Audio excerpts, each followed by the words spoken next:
Right, we are slowly gathering. People coming in.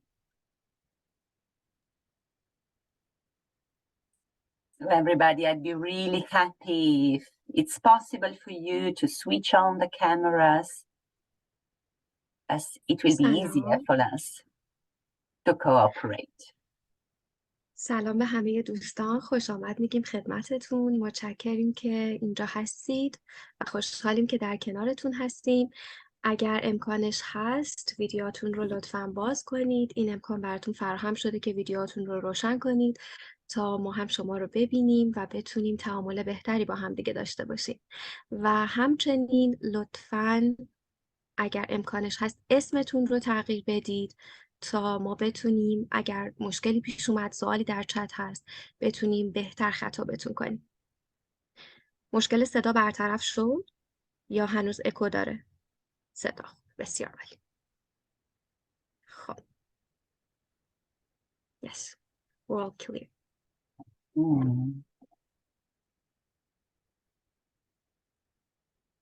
Right. So Sharry, if I understand well, you've introduced me. I haven't yet, and now I will. اوکی، خانم برناردا پوتوچنیک مربی کوچ حرفه گواهی شده PCC و ICF هستند و همچنین منتور هستند و ایشون مربی معتبر NLP هستند از انجمن بین‌المللی مربیان NLP که 20 سال با بیش از 20 سال تجربه در ارائه آموزش‌های شخصی و حرفه‌ای در خدمتشون هستیم. از سال 2004 به عنوان کوچ کسب و کار و شغلی مشغول به کار هستند و از رهبران و تیم‌ها در توسعه حرفه‌ای اونها حمایت میکنند و همینطور آموزش‌های خیلی کلی و جامعی برای توسعه کوچ‌های داخلی در شرکت‌ها ارائه میدن. ایشون از اعضای هیئت علمی برنامه ویژه کوچ سطح 2 معتبر ICF هستند در کشور اسلوونی. در سال 2020 مطالعات تخصصی خودشون رو در زمینه رواندرمانی یکپارچه در مؤسسه رواندرمانی یکپارچه IPSA در کشور اسلوونی به پایان رسوندن. ایشون عضو دائمی ICF هستند و از اعضای مؤسس گردهمایی یا بخش اسلوونی در سال 2018 هستند که به گردهمایی منشور اسلوونی تبدیل شد و در حال حاضر عضو کمیته اخلاق این چپتر هستند. سوابق تحصیلی ایشون که خیلی هم غنی هست به ایشون اجازه میده تا به طرز بسیار ماهرانه‌ای بتونن از متدها و ابزارهای مختلفی استفاده بکنند در کوچینگ و NLP و محیط انگیزشی و حمایتی بسیار خوبی رو در آموزش‌ها و در فضای کوچینگ ایجاد کنند. That was just an introduction and we're all clear. Thank you. I'm really glad to have this opportunity to share with you some of my experience and also to give you a glimpse at the NLP tools, the tools of neuro-linguistic programming. خیلی خوشحالم که در کنارتون هستم و میتونیم با هم دیگه درباره کوچینگ، فرصتی پیش اومده تا بتونیم با هم دیگه درباره کوچینگ و NLP به عنوان یک ابزار صحبت بکنیم و بتونیم از اون در حوزه کوچینگ استفاده بکنیم. و NLP همون برنامه ریزی عصبی کلامی هستش. And you might wonder what NLP stands for. In Slovenian, you know, NLP stands for UFO. So you can imagine when I introduce this model, people are often amazed if they don't know what NLP is. And it stands for neuro-linguistic programming. NLP میخوایم بگیم که NLP در واقع خلاصه ابریویشن چه کلمه‌ای هست و هر حرف برای نشانگر چه چیزی هست. NLP در واقع Neuro Linguistic Programming هست که به معنای همونطور که گفتم برنامه‌ریزی عصبی کلامی هست و شاید جالب باشه که بدونین در کشور اسلوونی NLP به معنای UFO هست که در کشور اونها به معنای اشیاء ناشناخته در فضا برای این موضوع بهش اشاره میشه و به خاطر همین میگن که خب خیلی سخت بود در ابتدا که بتونم این فیلد رو، این زمینه رو معرفی بکنم در کشورم. Before we start, I guess it would be nice that we get down to earth, and I'd like to share with you where I come from, and I'll be happy if you share with me as well where you come from. Oops. I mean, where you are at present, perhaps situated in Iran or in other parts of the world. So if you just have a look at this map, tiny dot that's now the circle, approximately where Slovenia lies, and that's the country I come from. And as you can see, it has love in its name. میخوام یکم راجع به این صحبت کنیم که از اهل کجا هستیم و از کجا الان کانکت شدیم و من براتون روی نقشه کشور اسلوونیا رو دورش یک دایره قرمز کشیدم که هول و هوش بدونین کجای قاره اروپا قرار داره و من هم دوست دارم بدونم که شما از کجا تونستید به ما ملحق بشین. ایرانی هستید، از ایران هستید یا از جای دیگری به ما جوین شدید؟ And we're very happy to see in chat, you can see, you write where you are at the moment, the place in Iran, or perhaps if you are in other parts of the world, please write in the chat where you are at the moment. لطفاً توی چت بنویسید که در حال حاضر اگر در ایران هستید، کجای ایران هستید، اسم شهر و کشورتون رو لطفاً بنویسید. اگر از نقطه دیگری از دنیا به ما ملحق شدین لطفاً توی چت بنویسین تا بتونیم بهتر با هم آشنا بشیم. Iran, Ketchum Island, right. I'm reading now the chat. Right, waving to Iran. I can see mostly in the chat that you are located in Iran. اکثرا از ایران هستین. من براتون دست تکون میدم و سلام میدم بهتون در جای ایران.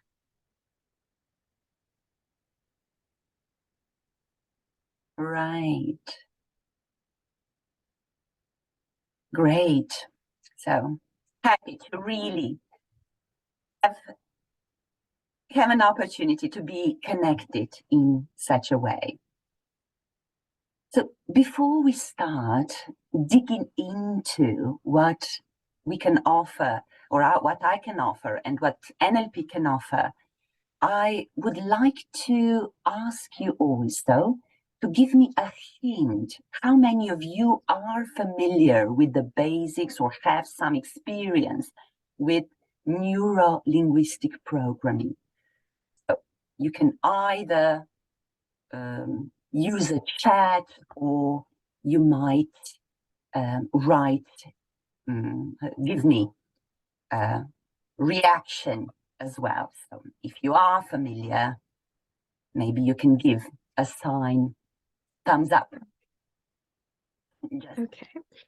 خب قبل از اینکه شروع کنیم مسیرمون رو و راهمون رو برای سمینار امروز، خیلی خوشحال میشم تا نظر شما ببینم که شما چقدر با دانش NLP آشنایی دارید و چقدر از این هیت اطلاع دارید. میتونید برای من جوابتون رو توی چت بنویسید یا میتونید ریاکت بکنید با اون در واقع آیتم ریاکشنی که پایین دارین و میتونید اون علامت موفقیت 60 رو نشون بدید تا من بدونم که آشنایی قبلی با هیته NLP دارید یا خیر. و میتونید توی چت هم برامون بنویسید. اگر هم به فارسی بنویسید دوستان براتون ترجمه میکنه. Yeah, I was listening to your videos, noticed a few thumbs up, a bit you say. So gathering from your reaction, I would say that perhaps neurolinguistics is new to you. So I'd like to give you an idea, or perhaps the aim of our workshop could be answering the question, give you a clearer idea what NLP can offer.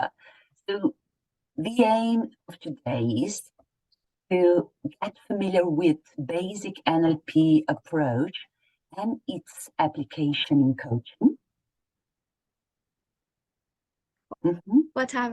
با توجه به نکاتی که توی چت مطرح کردید، اینطور به نظر میرسه که آشنایی دارید با NLP، ولی خب هدف امروز ما این هستش که سوالات شما رو عمیق‌تر درباره این حوزه جواب بدیم تا بتونیم ایده واضح‌تر و شفاف‌تری نسبت به NLP داشته باشیم و با هم مسیر رو پیش ببریم و اینکه ببینیم چطوری NLP میتونه به ما در هیته کاریمون کمک بکنه. پس هدف اول ما آشنایی هست، آشنایی بیشتری هست با سطح ابتدایی NLP به عنوان یک رویکرد تا بتونیم از عملکرد اون در کوچینگ استفاده بکنیم.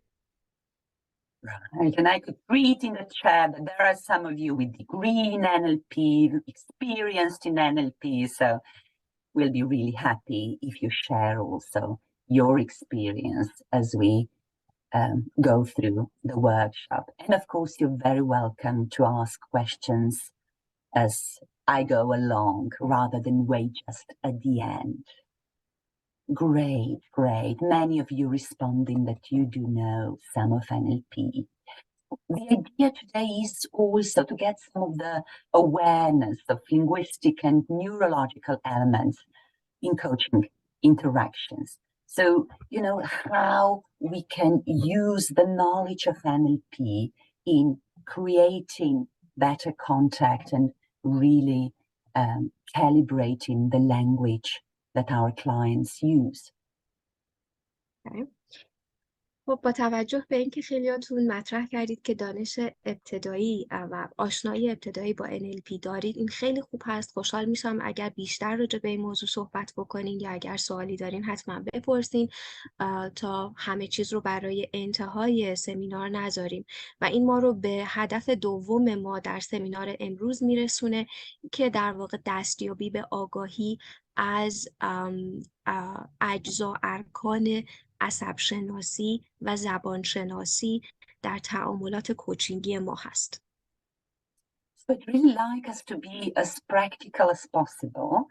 So I had an idea that we would test some of the NLP tools, especially modeling representational systems or the way our sensory styles, the way we perceive reality and the way that then we portray reality in our mind.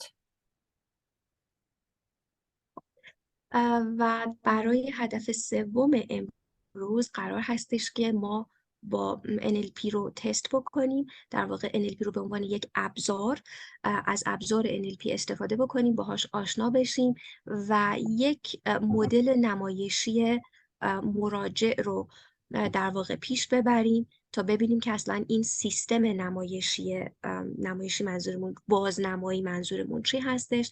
این رو امروز امتحان خواهیم کرد و با استراتژی PRLL آشنا خواهیم شد که یک نوع رابطه همآفرینی رو میتونه ایجاد بکنه و این دو نکته در طول جلسه بهش اشاره خواهد شد.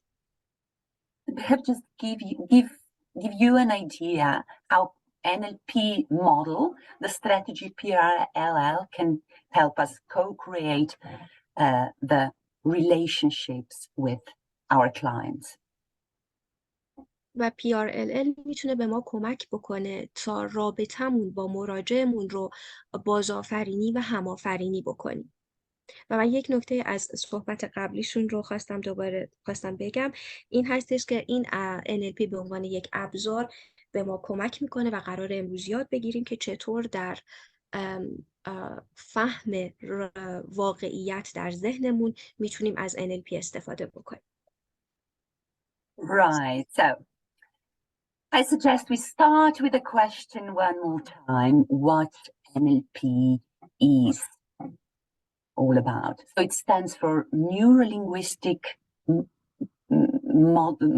Programming, based on the assumptions that our mind and body are connected and that our thoughts influence our deeds and that we can choose what our thoughts will be and consequently influence our behavior and the way we are in the world. That's what is implied in programming. Choosing the behavior, the strategies that we want to use in life. قدم اولمون این هستش که ببینیم NLP چی هست. همونطور که گفتیم NLP به معنای برنامه‌ریزی عصبی کلامی هست و منظور ما از برنامه‌ریزی برقراری ارتباطی بین ذهن ما و انتخاب‌هایی که میتونیم در واقعیت داشته باشیم تا در ذهنمون بتونیم فهم بهتری از اتفاقاتی که خارج از ما، خارج از بدن ما، ذهن ما اتفاق میفته داشته باشیم تا در تصمیم گیری هامون به ما کمک بکنه و در واقع این میتونه در انتخاب رفتار درست در مواجهه با تصمیم های مختلف به ما همیاری برسونه.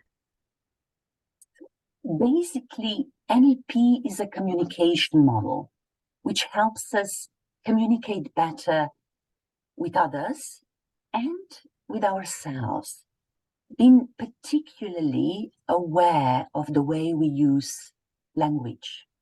The linguistic part is an important element of NLP. NLP یک مدل ارتباطی هستش و به ما کمک میکنه که چطوری ارتباط بهتری با دیگران و مخصوصا با خودمون بتونیم برقرار بکنیم و فوکس یکی از تمرکزهای اصلی NLP همونطور که از اسم پیداست روی جنبه زبانی و زبانشناسانه اون هست که میتونه به ما کمک بکنه تا در بخش زبانی بتونیم درک بهتری داشته باشیم از واقعیت.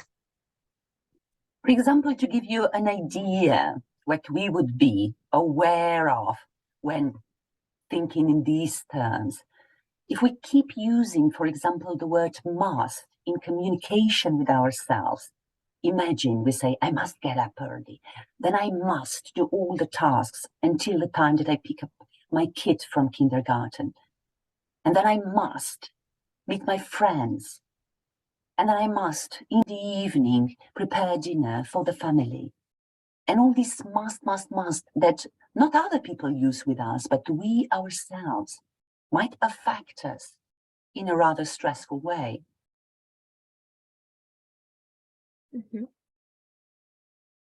برای اینکه بهتون یک ایده‌ای بدم که به عنوان مثال چطور این قسمت زبانشناسی میتونه روی ما تاثیر بذاره بدون اینکه حالا حتی خودمون ازش آگاه باشیم و اطلاعی داشته باشیم، میخوام توجهتون رو به کلمه باید جلب بکنم.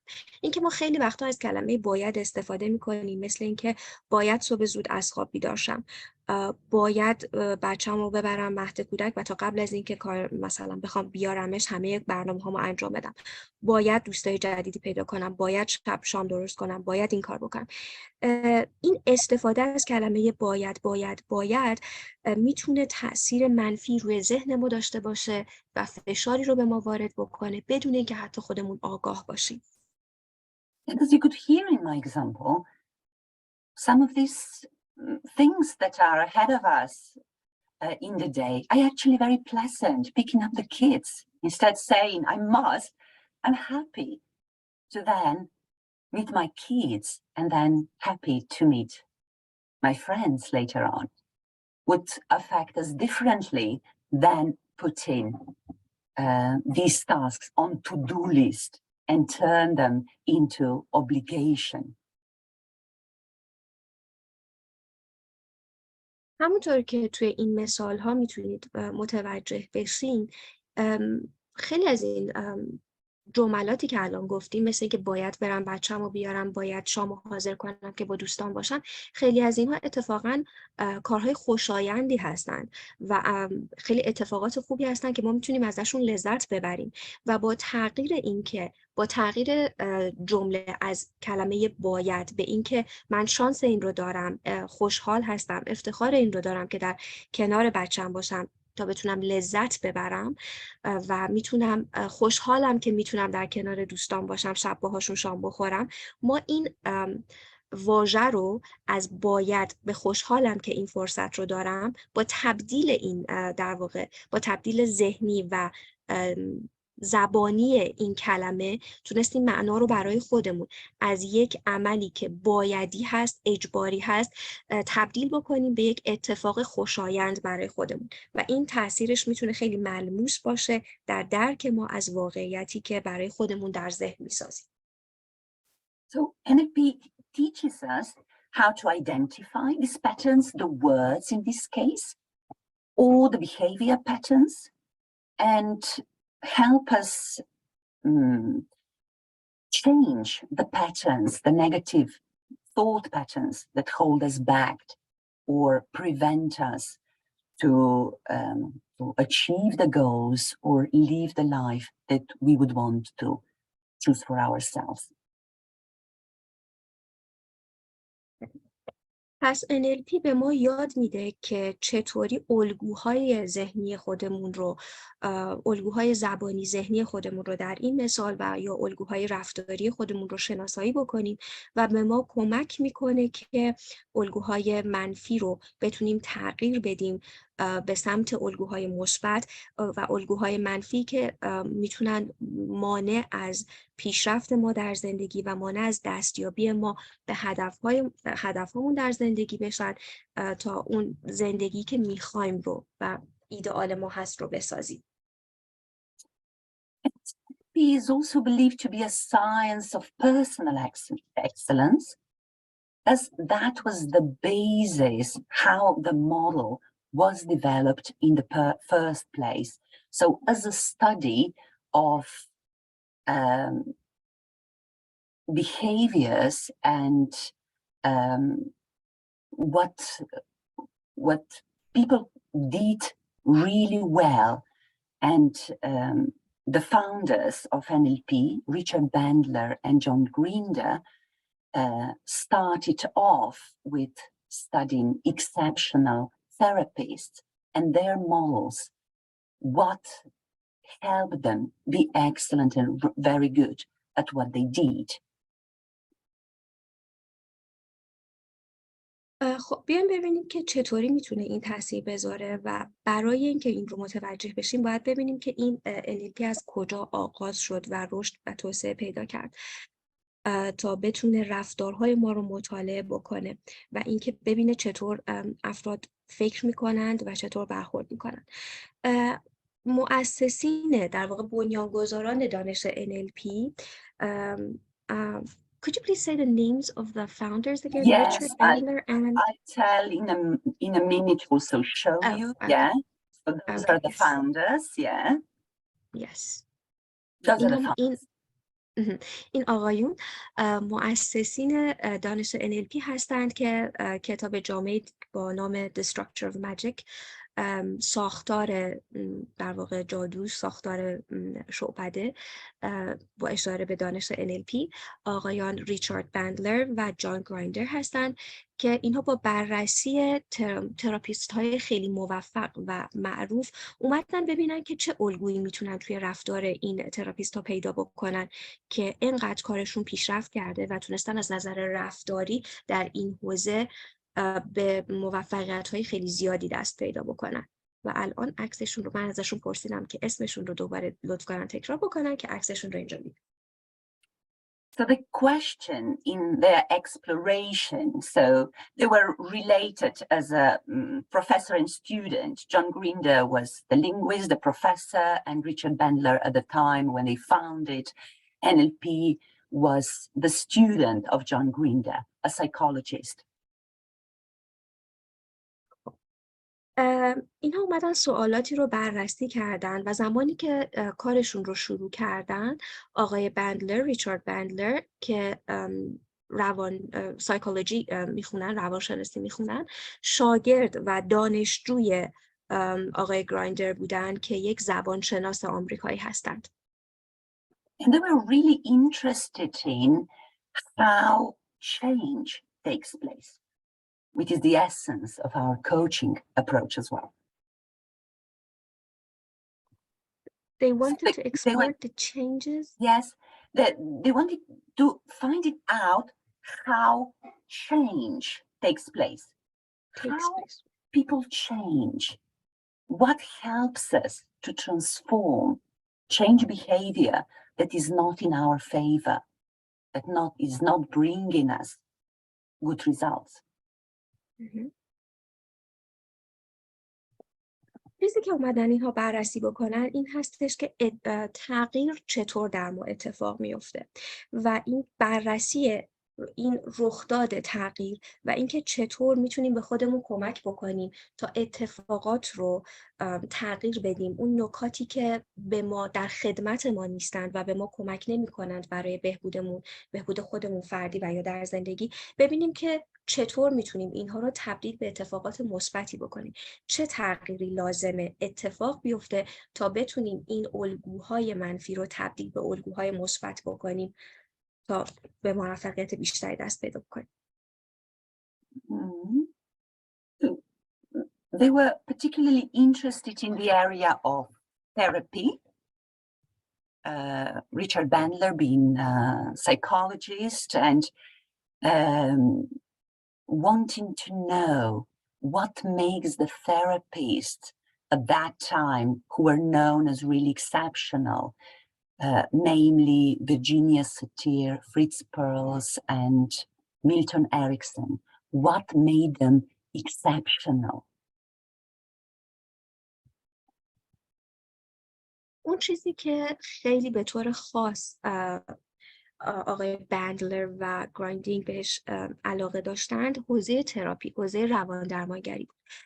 از اونجایی که آقای بندلر خودشون روانشناسی خونده بودن، خیلی براشون نکته مهمی بود که ببینن چه چیزی، چه عواملی و چه فاکتورهایی باعث میشه که یک سری روان درمانگرها خیلی در کارشون به طرز فوق‌العاده‌ای چشمگیری موفق بشن. اونها اومدن با بررسی این تراپیست‌های بسیار استثنایی و موفق مثل افرادی که اسمشون اینجا هست، ویرجینیا ساتیر، فریتز پرلز و میلتون اریکسون، اومدن ببینن که چه نکات مشترکی بین اینها وجود داره که تونسته اینها رو انقدر خاص و در واقع موفق در حیطه خودشون بکنه. اولین همونطور که میبینین تراپیست حوزه خانواده هستند، دومی گشتالت هستند، تراپیست گشتالت هستند که برامون توضیح خواهند داد، و سومی هم هیپنوتراپیست هستند در حوزه روان درمانگری با هیپنوتیزم کار میکنه. All of them were known for bringing good results for their clients. The clients could change in a sense that lived a more functional life and were successful in therapy. So the question was what they did differently, what made them exceptional, and they tried to kind of find out what would be the patterns of behavior that these therapists used.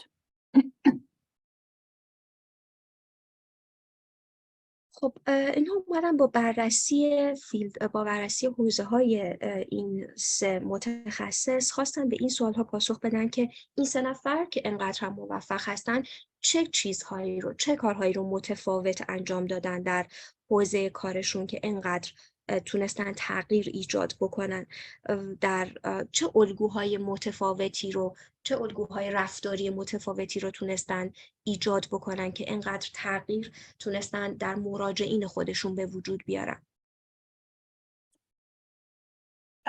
And it turned out that all three of them had some common characteristics, the behaviors that are now known as the 4 pillars of NLP. و مشخص شد که اینطور کاشف به عمل اومد که هر سه پزشک، هر سه متخصص نکات مشترکی داشتند در حوزه رفتاری که بعدها این 4 نکته، این 4 مشخصه مشترک بین اینها به عنوان 4 ستون اصلی NLP معرفی شد. So one of the first characteristics was that they were all goal-oriented. They focused on the result that the clients wanted for themselves, which I guess for us coaches is very familiar and something that we know works. اولین ستون این بود که اونها خیلی هدف محور بودن و تمرکزشون روی این بود که مراجعینشون چه چیزی، یعنی چه موفقیتی رو برای خودشون میخواستن، که در واقع همون چیزی هستش که ما در حوزه کوچینگ روش تمرکز میکنیم، اینکه چطور میتونیم به مراجعمون در دستیابی به اهدافشون کمک بکنیم، چه چیزی مراجع میخواد، چه هدفی اونها دارن. They're very good observers as well, all of them. They could really notice the behavior, the movements of the eye of the clients that they worked with, how they processed information, what their learning style was like. So they were known for sensory acuity, which is sharpness in observation. نکته دوم یا در واقع ستون دوم که اسمش دقت حسی هستش، به این نکته اشاره میکنه که اونها بیننده های مشاهده‌گرین خیلی خیلی خوبی بودن، اون متخصصینی که نام بردیم، و اونها خیلی به رفتار، به لحظه لحظه رفتار مراجعینشون دقت میکردن، مثلا به حرکت چشمشون، به اینکه چطور اطلاعات رو پردازش میکنن و در واقع یک دقت و تیزی خاصی به این داشتن که ببینن مراجعینشون چطور دریافت و پردازش اطلاعات دارن، حرکت چشمشون حتی به کدوم سمت هست و این به چه معنایی هست، نحوه یادگیری اونها چطور هست. And they were great at creating rapport, really good relationship with their clients. And it seemed as if it was not a coincidence. Of course, those therapists did it unconsciously, but Bandler and Grinder actually studied, observed hours and hours of the therapy sessions, what these therapists did that really had such good chemistry with their clients. نکته که وجود داشت این بود که اونها در واقع ستون سوم رپور هست که به معنای رابطه همدلی، رابطه دوستانه عمیق هست که بین دو نفر ایجاد میشه و اونها متوجه شدن که همه این متخصصین با مراجعینشون رپور یا رابطه همدلی بسیار بسیار عمیقی داشتن. البته که اونها این کار رو به صورت ناخودآگاه انجام میدادن. این ارتباط عمیقی که بین اونها و مراجعینشون شکل گرفته بود ناخودآگاه بود.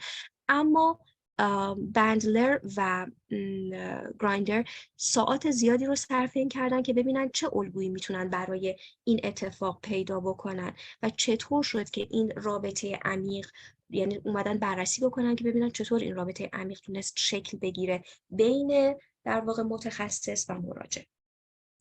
It turned out that the steps they used could actually be learned in order to get a good rapport or a good contact with the client.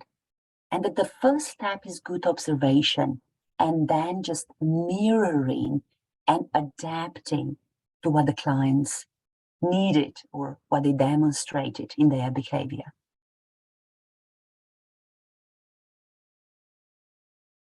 و اینطور بعداً مشخص شد که قدم‌هایی میتونه برداشته بشه، مراحلی میتونه وجود داشته باشه برای اینکه ما این رابطه دوستانه، رابطه همدلی عمیق رو بسازیم با مراجعینمون و اون ارتباط عمیق رو ایجاد بکنیم. این قدم اولش هستش.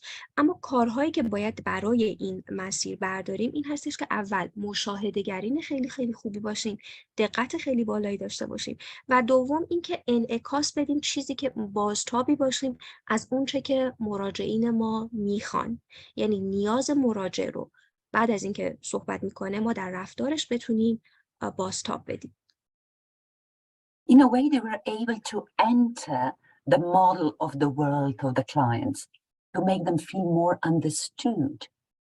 And that made the connection stronger by in a way, mirroring the language patterns the clients used, and also reflecting the pace of speaking, the behaviors, the dynamics, in such a way being able to come closer to the clients. و اینطور پس به این ترتیب تونستن با استفاده از این مراحلی که گفته شد تونستن وارد مدل کلاینت بشن و به مدل فکری کلاینت در واقع بشن تا کاری بکنن که مراجع احساس درک شدگی بهتری داشته باشه، احساس پذیرش بهتری از جانب متخصص خودش داشته باشه و به این ترتیب رابطه قوی‌تر و عمیق‌تری بینشون شکل می‌گرفت و اومدن با بررسی این مدل‌ها، الگوهای زبانی که مراجع استفاده می‌کرد و سرعت کلامشون و الگوهای رفتاری که تونستن اونها استفاده بکنن، این دو محقق تونستن به در واقع کد اینها رو بشکنن و ببینن که چطور میتونن تغییرات بهتری رو ایجاد بکنن. And all of them were known for their flexibility. So they used certain approach. If it didn't work, they tried something else. They didn't stick to one and the same approach with the client if it didn't bring results.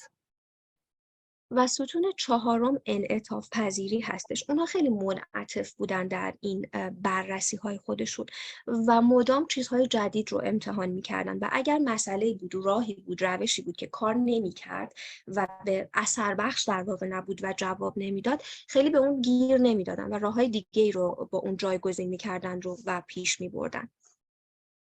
We can say that these pillars are a wonderful foundation for coaching approach as well. So the basis of effective coaching is, we would probably agree, really good relationship, the contact with the clients.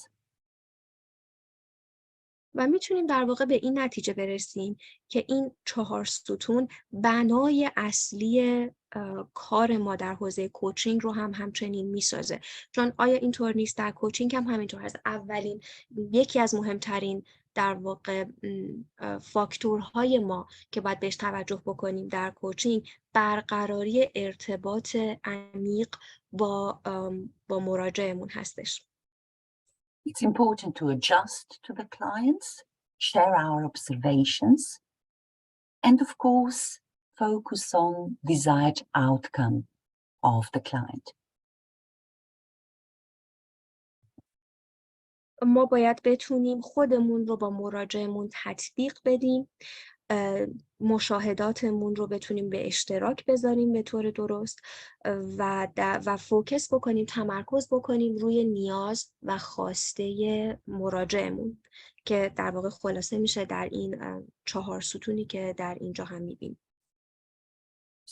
Since NLP is a set of models, it teaches us how we can do it, how we can really be able to observe more, notice more clients, and use that in supporting the clients better.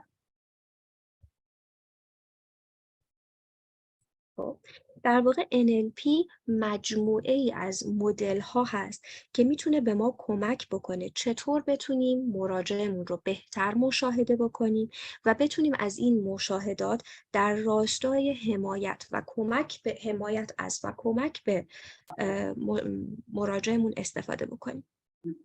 Super. I read in the chat, Leila mentioned that the fourth one is reflection. And I would say that since then, since 1970s, NLP has developed in many new directions and in many ways.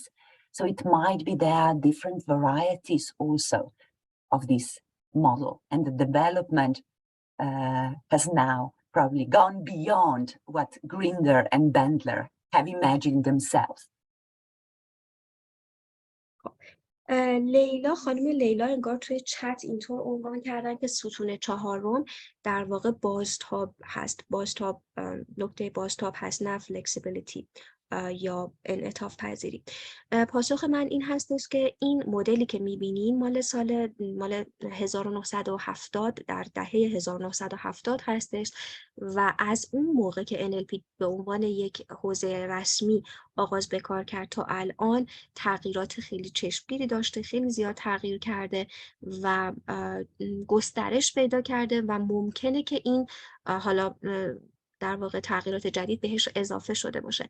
مدلی که اینجا میبینیم مدل اصلی و یا اولیه اون هستش. And I promise that this workshop will be interactive. I would like to introduce you now to the model of representational systems. That is one of the tools that NLP can offer. And for that, I would like to ask you, everybody, to just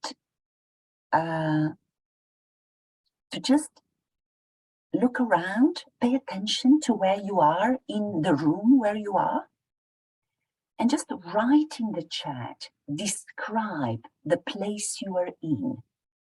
So you might say, it is a bright room, just bright, right? So I would just like you to describe the place you are in 1 or 2 words.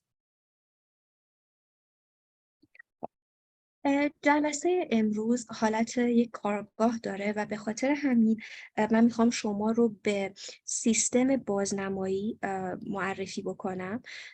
مدل بازنمایی رو میخوام به شما معرفی بکنم به عنوان یکی از ابزارهای NLP و در همین راستا میخوام ازتون دعوت بکنم که در جایی که الان قرار دارید به اطرافتون نگاه بکنید، اتاقی که در اون هستید، فضایی که در اون هستید، ببینید چی میبینید و محیط اطرافتون رو برای من لطفاً در چت توصیف بکنید. ببینید آیا این اتاق روشن، تاریکه؟ در 1 تا 2 کلمه یا جمله لطفاً محیطی که در اون قرار دارید رو توصیف بکنید و توی چت بنویسید. So I'll be happy, Shari, if you also translate what will be written in Persian, you know, the words that will be written. Sure. And yeah, the English words I can read, yeah. Great. Yeah. I can see you already, full of sunlight, like you. They say a bright, cool room. Mm-hmm. Layla says. Layla, anything else? Layli says it's bright. Bright. Mm-hmm. It's another person, another name, by the way. Mm-hmm. They're similar. Mm-hmm. Beautiful view. Mm-hmm. So we have the view. A lively, cheerful atmosphere, environment. Wow, lively, cheerful environment. Bells, full of light and sounds. Dancing trees in the view. Mm-hmm. Poetic. Lovely. Full of energy. Bright. Relax and enjoy. And Sharareh, maybe you can share some more that we've perhaps missed that are written in Persian. Yes, sure. A room with the chiller, with the AC, with the cool AC on, and filled with sunlight. That was the only Farsi one I noticed. The rest were all in English. Great. I can hear, I can read also, full of energy and bright, and room with shining window and sound of birds. A place to relax and enjoy. light again, flowers, normal industrial office, half of light with bird sounds. So we could now read in what you wrote in the chat. Sense this perception come from different channels or from different focus that you have when describing the place you're in. توجه به توصیفاتی که توی چت گذاشتیم ما میتونیم ببینیم که چه نقاط مختلف تمرکزی وجود داره برای هر فردی زمانی که صحبت از توصیف میشه و میتونیم ببینیم که چقدر هر کس روی حیطه و روی در واقع نقاط مختلفی از محیطی که در اون قرار داره تمرکز میکنه تا انرژیش رو کانال کنه به سمت کلمات. Great. The words you used, maybe this is a coincidence, of course, but it might be that they reveal what is your preferred sensory style, or as we say in NLP, representational system. What is that attracts your attention first, and how, through your perception then, you perceive the reality you're in. اوکی. اون چیزی که اینجا خیلی توجه ما رو جلب میکنه که البته ممکنم هستش که تصادفی باشه این هستش که شما چه چیزی رو ترجیح میدید. در واقع سوال این هستش که چه چیزی هست که توجه شما رو در ابتدای کار به خودش جلب میکنه و اون چطور میتونه اون چیزی که توجه شما رو جلب کرده چه نقشی در ادراک شما از واقعیت ایجاد میکنه. Yeah. Some of you used more words that are related to visual perception. For example, those of you who said that there's sunlight and it's bright, and some of you wrote looking at the dishes and doing the dishes at the same time. So looking would be related to visual perception. And some of you, yes, Sherry. Yes, thank you. خب کلماتی که استفاده کردیم خیلی جالب هست. خیلی از شما کلماتی رو استفاده کردید که مربوط به ادراک بینایی میشن، مثل نور آفتاب، روشنایی و یا اینکه فردی اشاره کردن به اینکه دارن ظرف‌ها رو میبینن یا حتی ممکنه دارن ظرف‌ها رو میشورن در عین حال که دارن گوش میدن و این همشون به بینایی و قوه بینایی ما ربط داره که چطور اون رو در زبانمون پیاده کردیم. Hamida asked in a chat, you mean what I prefer to see? It's actually more about what we use most of the time. What perceptual styles, either what we see, visual, or would it be related to what we hear, or would it be related to how we feel? Because some of you wrote, for example, the sound of birds, or many pleasant sounds, some of you wrote as well. So that would mean that our auditory perception is also quite present, that it does take our attention, and it is the way that we describe our experience. حمیده پرسیدن که آیا ما چیزهایی رو میبینیم که ترجیح میدیم ببینیم، آیا این به این معنا هست؟ پاسخ این هستش که اینا همه بستگی داره. در واقع سوال اصلی این هستش که استایل یا شیوه ادراکیه که ما ازش استفاده میکنیم به طور غالب چی هستش. آیا این مربوط به اون چیزی هستش که ما میبینیم و در واقع اون چیزی که در ابتدا توجه ما رو جلب میکنه در حوزه بینایی هست، در حوزه ادراکی بینایی هست، یا اینکه در حوزه شنوایی هست، مثلا صدای پرنده ها، کبوترها، و این به این معنی هستش که ما داریم تمرکز میکنیم روی درک شنواییمون که نشون میده که بیانگر این هستش که چه چیزی در ابتدا توجه ما رو جلب کرده و ما از اون استفاده میکنیم در ادراکمون از واقعیت در مرحله بعد. Great. So indeed, I'm kind of communicated with Hamida, who said then, okay, I'm visual then, yes. So if we are visual, that would be reflected also the words that we use, that tend to be more visual words, like look, see, perspective, vision. These are the words that we would use more if we are visual. صحبتم الان به حمیده هست که پرسیده پس من ادراک بیناییم بیشتر هست، فرد بیشتر بینایی هستم، دیداری در واقع هستم. بله همینطوره.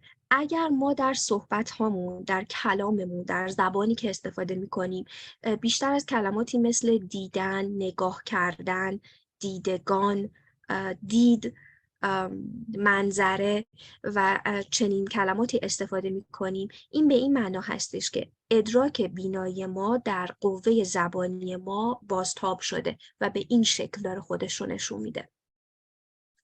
So as coaches, this is important for us to be aware that we calibrate or listen, observe for what language, the words our clients use.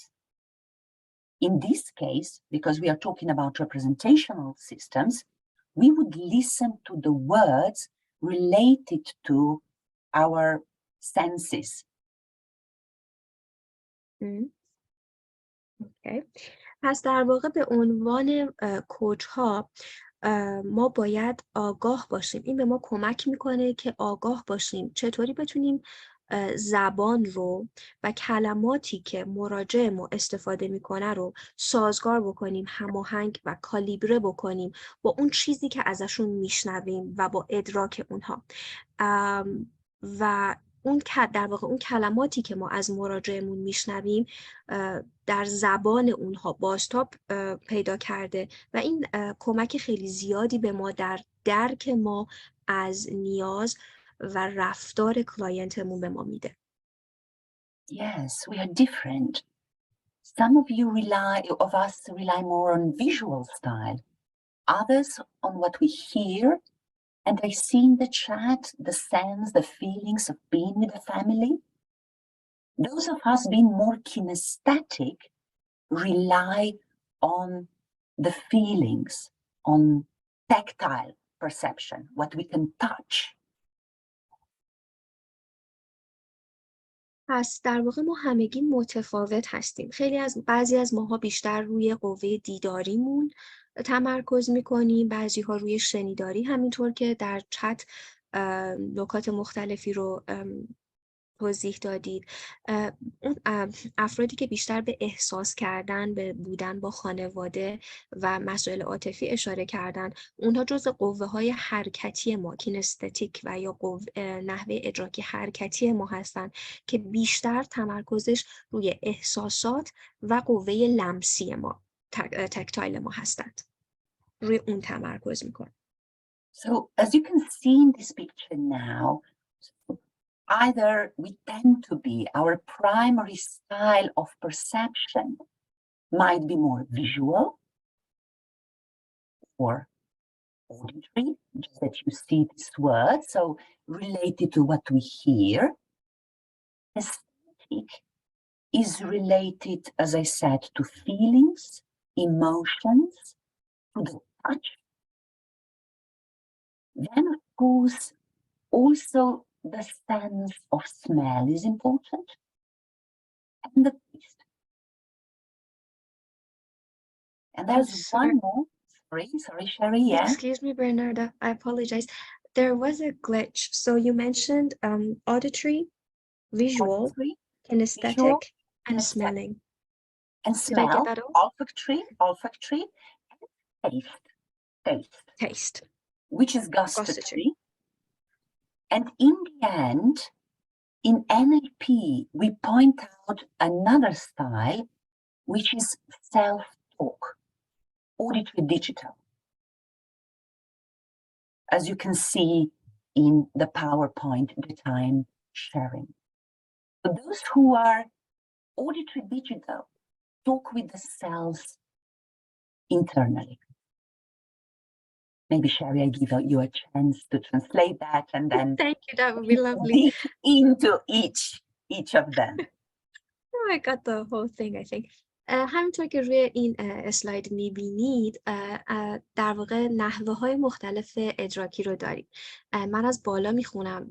دیداری هست، ویژوال، که بیشتر تمرکزش روی دیدن و درک دیداری ما هستش. دومی آدیتوری هست که شنوایی ما روی قوه شنوایی و ادراک شنوایی ما کار میکنه، مثل شنیدن صدای پرنده ها و اینها. کینستتیک هست که حرکتی هست، ادراک حرکتی، که همونطور که قبلا توضیح دادم تمرکزش روی احساسات و عواطف هست. بعدی روی قوه بو کردن، بویایی ما، و دیگری قوه چشایی ما، گاستیتری، و در نهایت اون چیزی که میبینید اینجا هست قوه شنیداری دیجیتال هست که اشاره میکنه به زمانی که ما با خودمون صحبت میکنیم، به صحبت درونی ما با خود درونمون. So why this would be important for us as coaches? Because when listening to the words, to the sensory style our clients use, we can support the clients better. چرا این میتونه برای ما مهم باشه؟ حالا نقشی که این در کوچینگ میتونه، این NLP میتونه به عنوان یک ابزار در کوچینگ داشته باشه چی هست؟ چرا مهمه؟ این به این خاطر هستش که ما با دانش، با آگاهی نسبت به این هیته ما میتونیم بهتر به مراجعمون گوش بدیم و در نتیجه میتونیم بهتر بهشون حمایت برسونیم. I'd like to walk you through what each individual representational style would need so that we are able to know what to address. So, can I go? Yeah. Is it okay? Yeah, please, Sherry.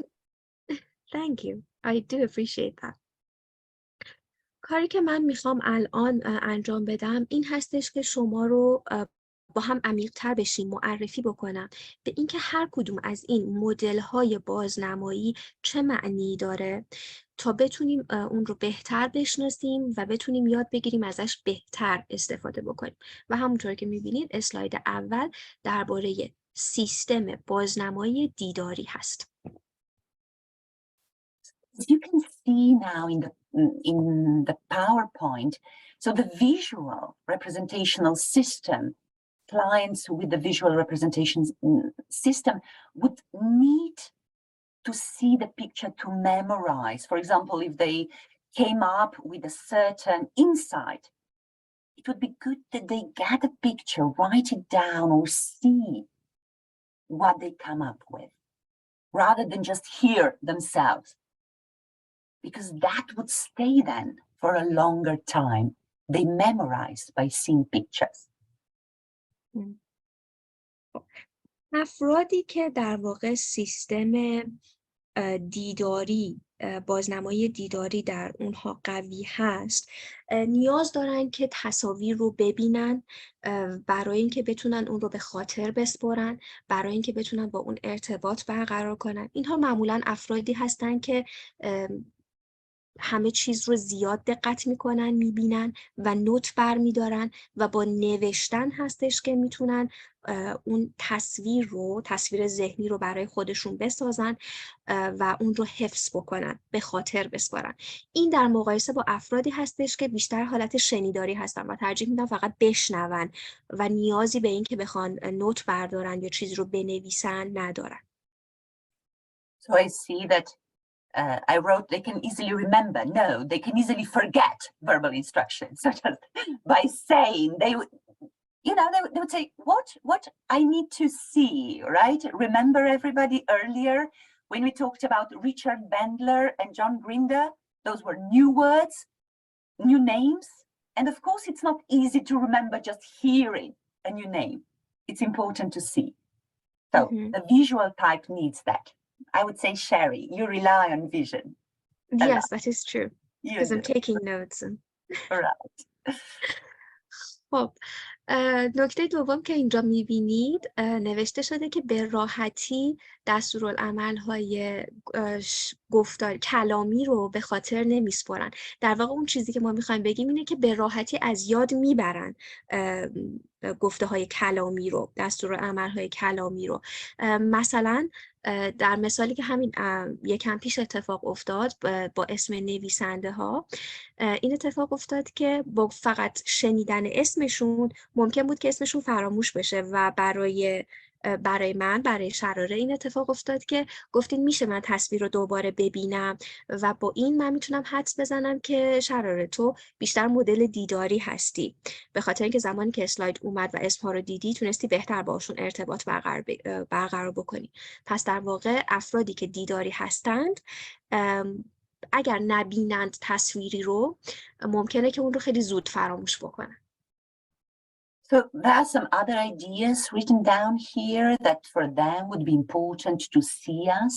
So if you imagine coaching on the phone just and coaching through Zoom or any other platform that they could see it, that they would see us, that would definitely work much better with the visual client.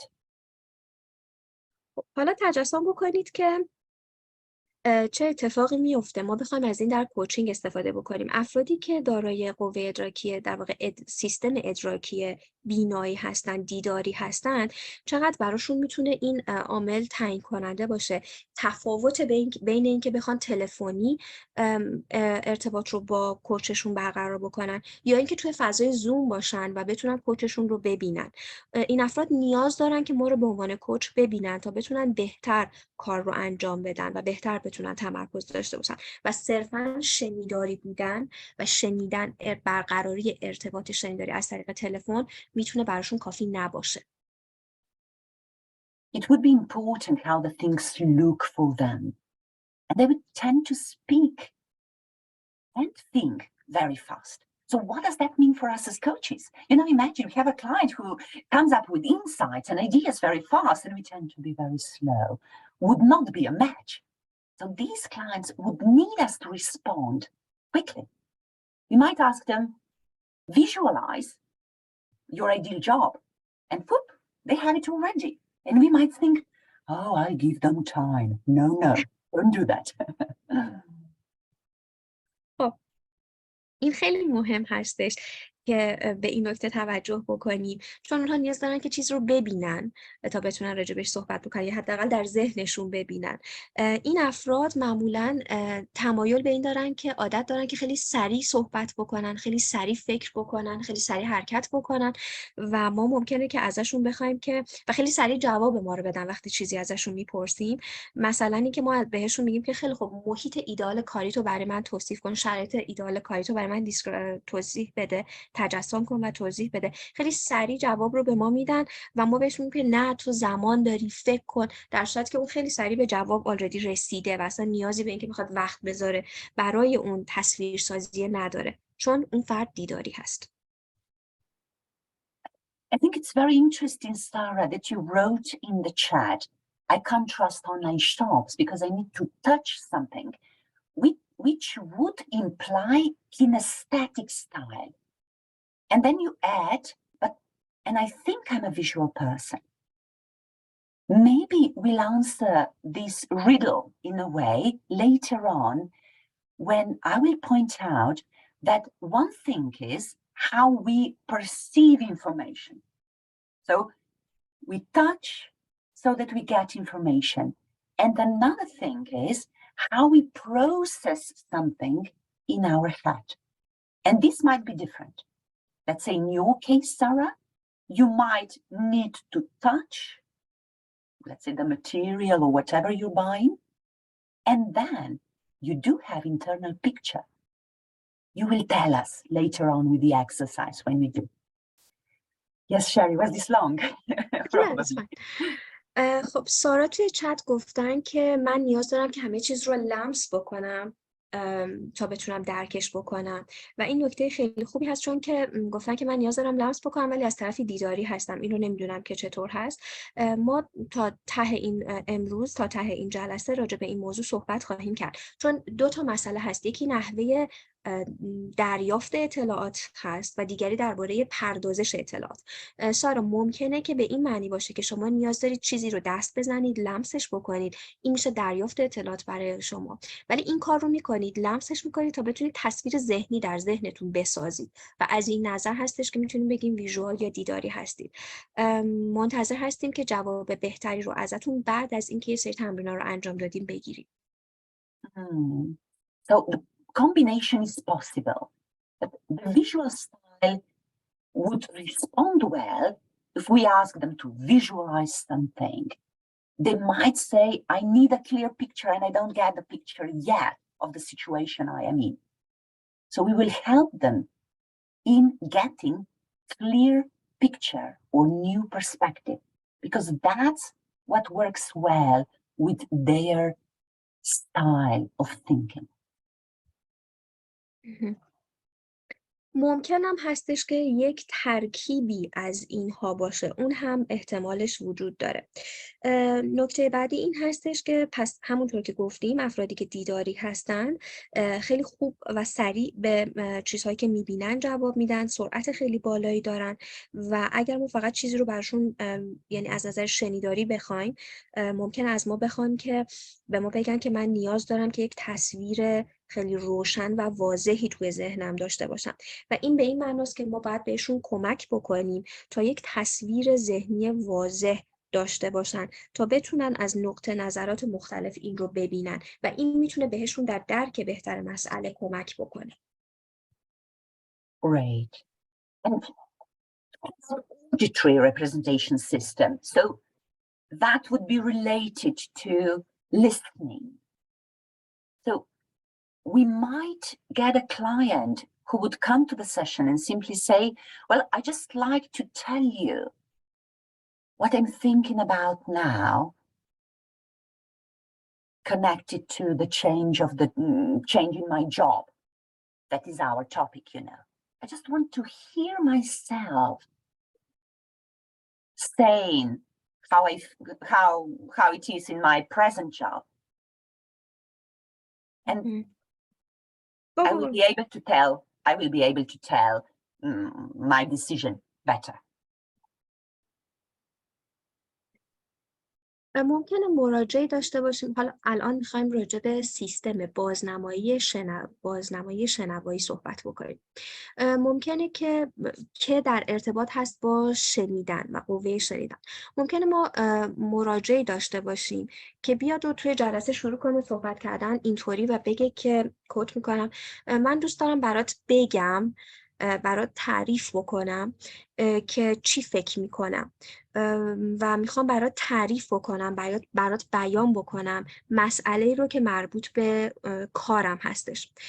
دوست دارم که خودم رو بشنوم در حالی که دارم برات میگم چه حسی نسبت به کار در حال حاضرم دارم و با تعریف کردم برای تو میخوام به نتیجه بهتری برسم.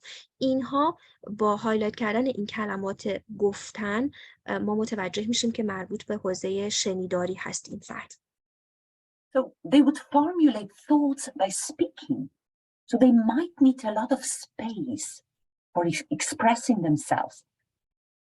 So would not appreciate us interrupting, even though we might say, oh, they've been speaking for such a long time, we might need to interfere. But that's how they formulate thoughts in this style. این افراد نحوه فرم دهی، نحوه شکل دهی افکارشون با صحبت کردن هست و در واقع از طریق صحبت کردن هستش که اینها میتونن فکرشون رو بسازن و نیاز دارن به اینکه فضا داشته باشن برای اینکه خودشون رو بیان بکنن و ممکنه که خیلی زیاد صحبت بکنن، بیشتر صحبت بکنن به نسبت مراجعین دیگه و ما با نیاز رو داشته باشیم که بخوایم صحبتشون رو قطع بکنیم و با خودمون فکر بکنیم که اوف چقدر صحبت کردیم که یک کلمه داره حرف میزنه، ولی خب در واقع این به این خاطر هستش که این فرد شنیداریه و به این نیاز داره که از طریق صحبت کردن هم خودش رو بیان بکنه و هم فکرش رو بسازه در عین حال. So tone of voice would be important. They might say what I need to come up with in this session is to hear if my decision sounds right.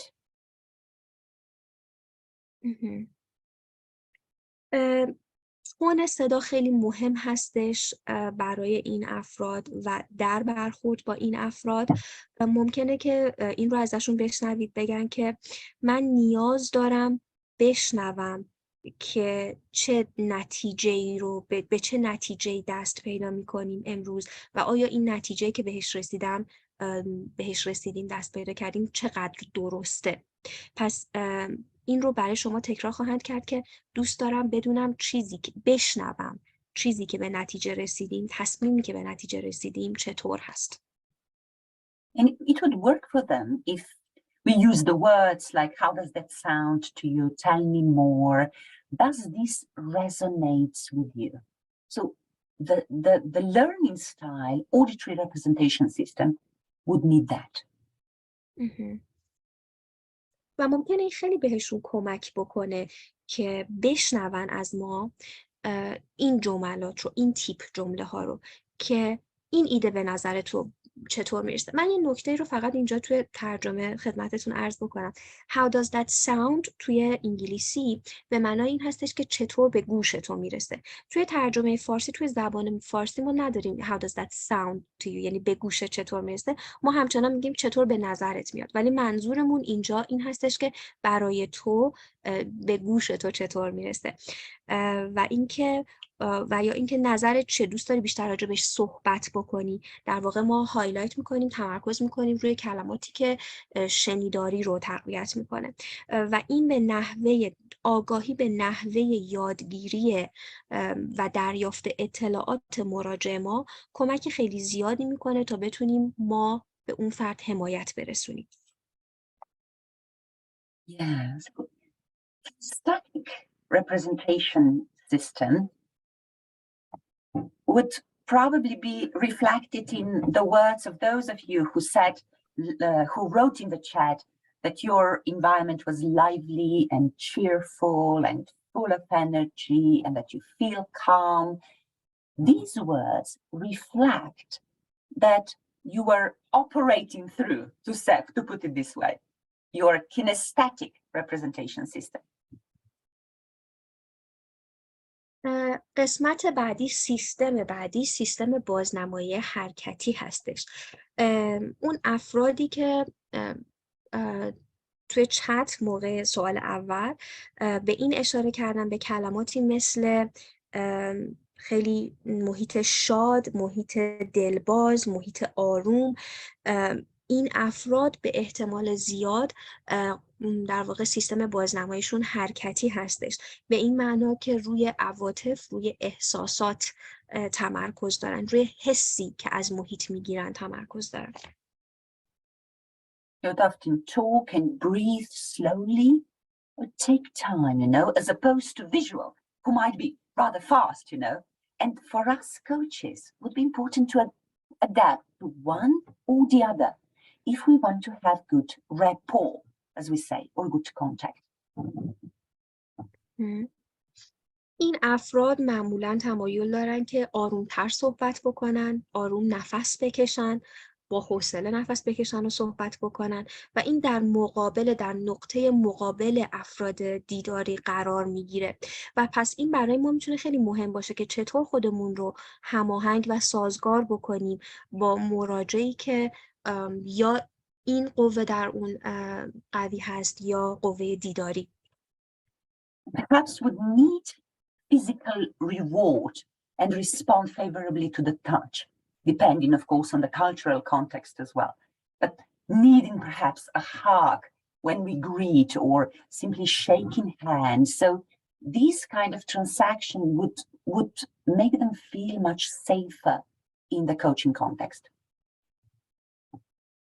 این افراد ممکن هستش که به پاداش‌های فیزیکی بدنی نیاز داشته باشن و ممکنه که خیلی خوب جواب خیلی خوبی بدن به، یعنی در واقع واکنش‌های خیلی خوبی به تماس‌های لمسی بدن. ممکنه که البته این بسته به فرهنگ و قوانین یک کشور داره، اما ممکن از نظر احساسی نیاز به این داشته باشن که پاسخ خیلی خوبی میدن به دست دادن هنگام دیدن یا بغل کردن و این در آغوش کشیدن و دست دادن و تماس فیزیکی میتونه به اونها حس امنیت زیادی بده. Right. So sometimes they would just sit close to us because they would need some sort of physical connection as well. ممکن حتی به ما نزدیک بشینن به خاطر اینکه در واقع به نوعی رابطه و ارتباط نزدیک فیزیکی نیاز دارن. And if we move on to one more style, which is relevant for us as coaches, and it's important to have information of that style as well, is the so-called auditory digital representation system, or the system of internal dialogue. اسلاید بعدی که میتونه به ما خیلی کمک بکنه در حوزه کوچینگ و مربوط هست به کار ما، سیستم شنوایی دیجیتال، سیستم بازنمایی شنیداری دیجیتال یا در واقع مکالمه درونی هست. اسم دیگرش هست سیستم بازنمایی مکالمه درونی یا سیستم بازنمایی شنیداری دیجیتال. So for this style, it's important, the logic is important, the facts are important, the thinking. A very good question would be, what are you thinking about? Or what, they would respond well also to the structures. And they would need a structure from us as coaches to function well. این افراد چیزی که براشون خیلی مهم هست، نکاتی که براشون پررنگ‌تر هست، منطق، واقعیت‌ها، تفکر، فکر کردن هست. اینها براشون کیورد، کلید واژه ها اینها هستن. سوالی که ممکنه خیلی به کار بیاد این هستش که داری به چی فکر میکنی و به این سوال خوب میتونن پاسخ بدن و همچنین این افراد ساختار براشون خیلی مهمه و این که ممکنه نیاز داشته باشن که ما به عنوان کوچ از ما ساختار خیلی مدون و مشخص شده رو درخواست بکنن، چون این روشی هست که در سیستم اونها کار میکنه و میتونن ازش حمایت بگیرن. Right. So internally, how they would, when we invited them to, let's say, imagine their ideal job in the future, they would in a way go into talking with themselves rather than creating a picture like visual style. But in a way having internal dialogue, and they would tend to look down and in a way talk to themselves. این افراد مکالمات داخلی زیادی با خودشون دارن و زمانی که ما ازشون دعوت میکنیم که مثلا شغل ایدئالشون رو تصور بکنن، اونها به جای اینکه مثل یک فرد دیداری یک تصویری رو مجسم بشن برای خودشون و بخوان برای خودشون در ذهنشون یک تصویر بیارن اون رو توصیف بکنن، این افراد بیشتر در خودشون غرق میشن و یک مکالمه درونی با خودشون رو شروع میکنن. Before moving on to how this could work, so reflecting, mirroring the language or the clients use, let's say when establishing the contract with the client, I just wonder if there are any questions or any other thoughts that you would like to share, and maybe Sherry, you could share with me. I could see that some things are written in Persian and maybe there are questions there as well. Yes, some of them are just about the voice. Apparently, someone had a problem with the voice, but then Hami said that is fine and they need to check their connection. But Hamida just asked if it is related to intuition. Is it related is it intuitive? Is it related to intuition? Yeah, if I understand well, probably this last representation system that we are describing. Yes, this one. همین جان منظورتون همین سیستم آخر هست، درسته؟ همین سیستم مکالمه درونی رو میفرمایید؟ Yes. Yes. Actually,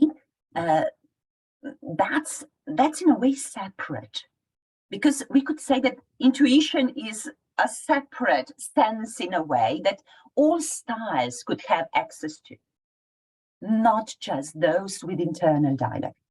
So I would say that this way of processing is more related to processing the information in a sense, as I said, through internal dialogue, not necessarily to intuition, because also intuition can come from different sensory styles in different forms. For example, those who are more visual would tend to get some picture, you know, like a color or whatever. And those who are more auditory, you know, would perhaps respond differently. The intuition might be voiced in some different way. And kinesthetic would get a feeling that something is not right. So that's why I would say that intuition works separately and can be reflected through different sensory styles. And with internal dialogue representation system, intuition might be perhaps formed through what we say to ourselves in a way. You know, people sometimes say, my intuition says, my inner voice in a way told me. And perhaps that would be voiced in such a way. But it's not equal. I hope I was clear enough. Sherry, please translate. Sure. یک تفاوتی که وجود داره که این در واقع شهودیت رو از این سیستم بازنمایی شنیداری دیجیتالی جدا میکنه، این هستش که شهودیت قوه‌ای هستش که همه مدل ها بهش دسترسی دارن، همه این سیستم ها بهش دسترسی دارن و فقط مختص به یک مدل، یک سیستم نیستش. اما نحوهی که هر کدوم از این شهودیت استفاده میکنن، در واقع نحوهی که هر کدوم به این شهودیت میرسن هستش که متفاوته. مثلا اون کسی که دیداریه ممکنه با دیدن یک چیزی اون لامپ براش روشن بشه، لامپ شهودیت براش روشن بشه. اون کسی که شنیداریه از طریق شنیدن هستش که شهودیتش فعال میشه و اون کسی که حرکتیه با اتفاقی که در اطرافش میفته، با اتفاقی احساسی در محیط بیرونش، در ارتباط با محیط بیرونش، اون شهودیت براش فعال میشه. پس در واقع شهودیت یک چیزی هستش که هر مدلی به نحوه خودش به اون دست پیدا میکنه و این در واقع وابسته به نحوه دریافت اطلاعاتشون هستش اون شهودیت. نه اینکه فقط بیایم بگیم ارتباط داره با این سیستم مکالمه درونی. مثلا فردی که سیستم مکالمه درونی داره، شهودیتش رو از چه طریق کسب میکنه؟ از طریق مکالمه‌ای که با خودش داره و منطقی که در این راستا استفاده میکنه میتونه اون شهودیت براش فعال بشه. اگر واضح بود لطفاً بفرمایید. اگر سوالی هست در خدمتم. I'm reading also a question of Hamida, if I guess intuition, that's how I understand, is related to presence. Am I right, Hamida? حمیده جان سوال درست هست. شما پرسیدین که آیا این سیستم آخر، این سیستم شنیداری دیجیتال مربوط به حضور هست یا نه؟ Yes, exactly. That's what they're asking about this last auditory digital system. Intuition, my experience is that the more present we are, the more attuned we are to ourselves and the clients, the more likely the intuition, so to say, will be voiced in us as well. You know, we might get a sense, we might get an insight of what is he actually really preventing the client from moving forward. We might just get the sense. So in my experience, presence and intuition would be interrelated. However, I'm not claiming in general that this might be the case.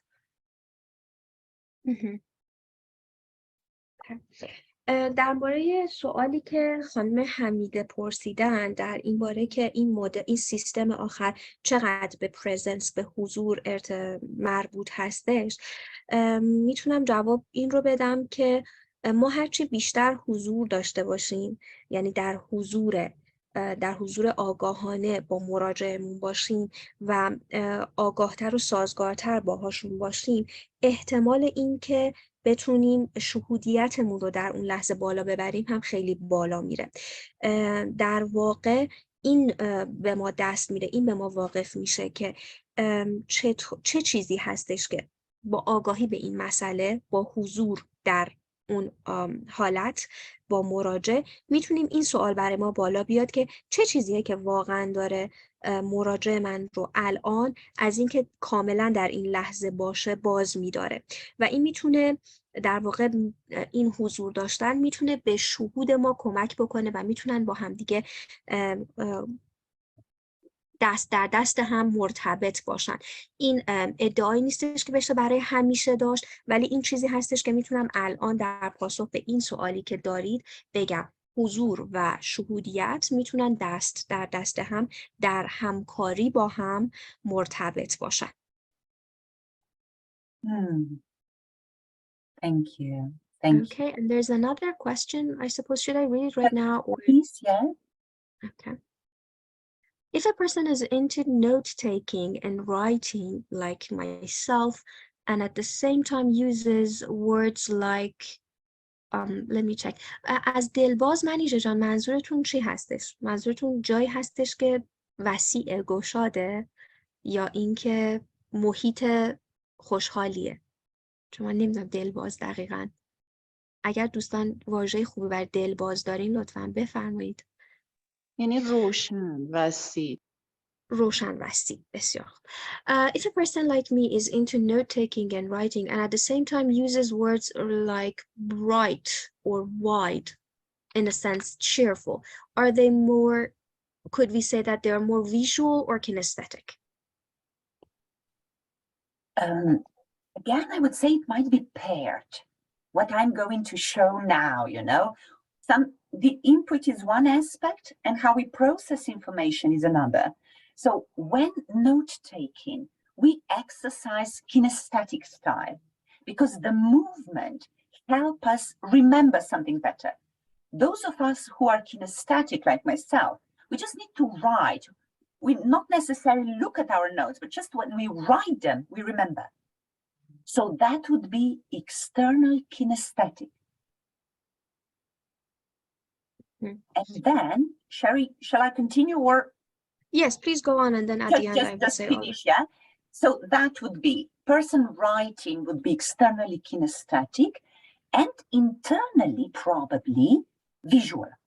So once the information is in, they would picture the information because the words like bright reflect that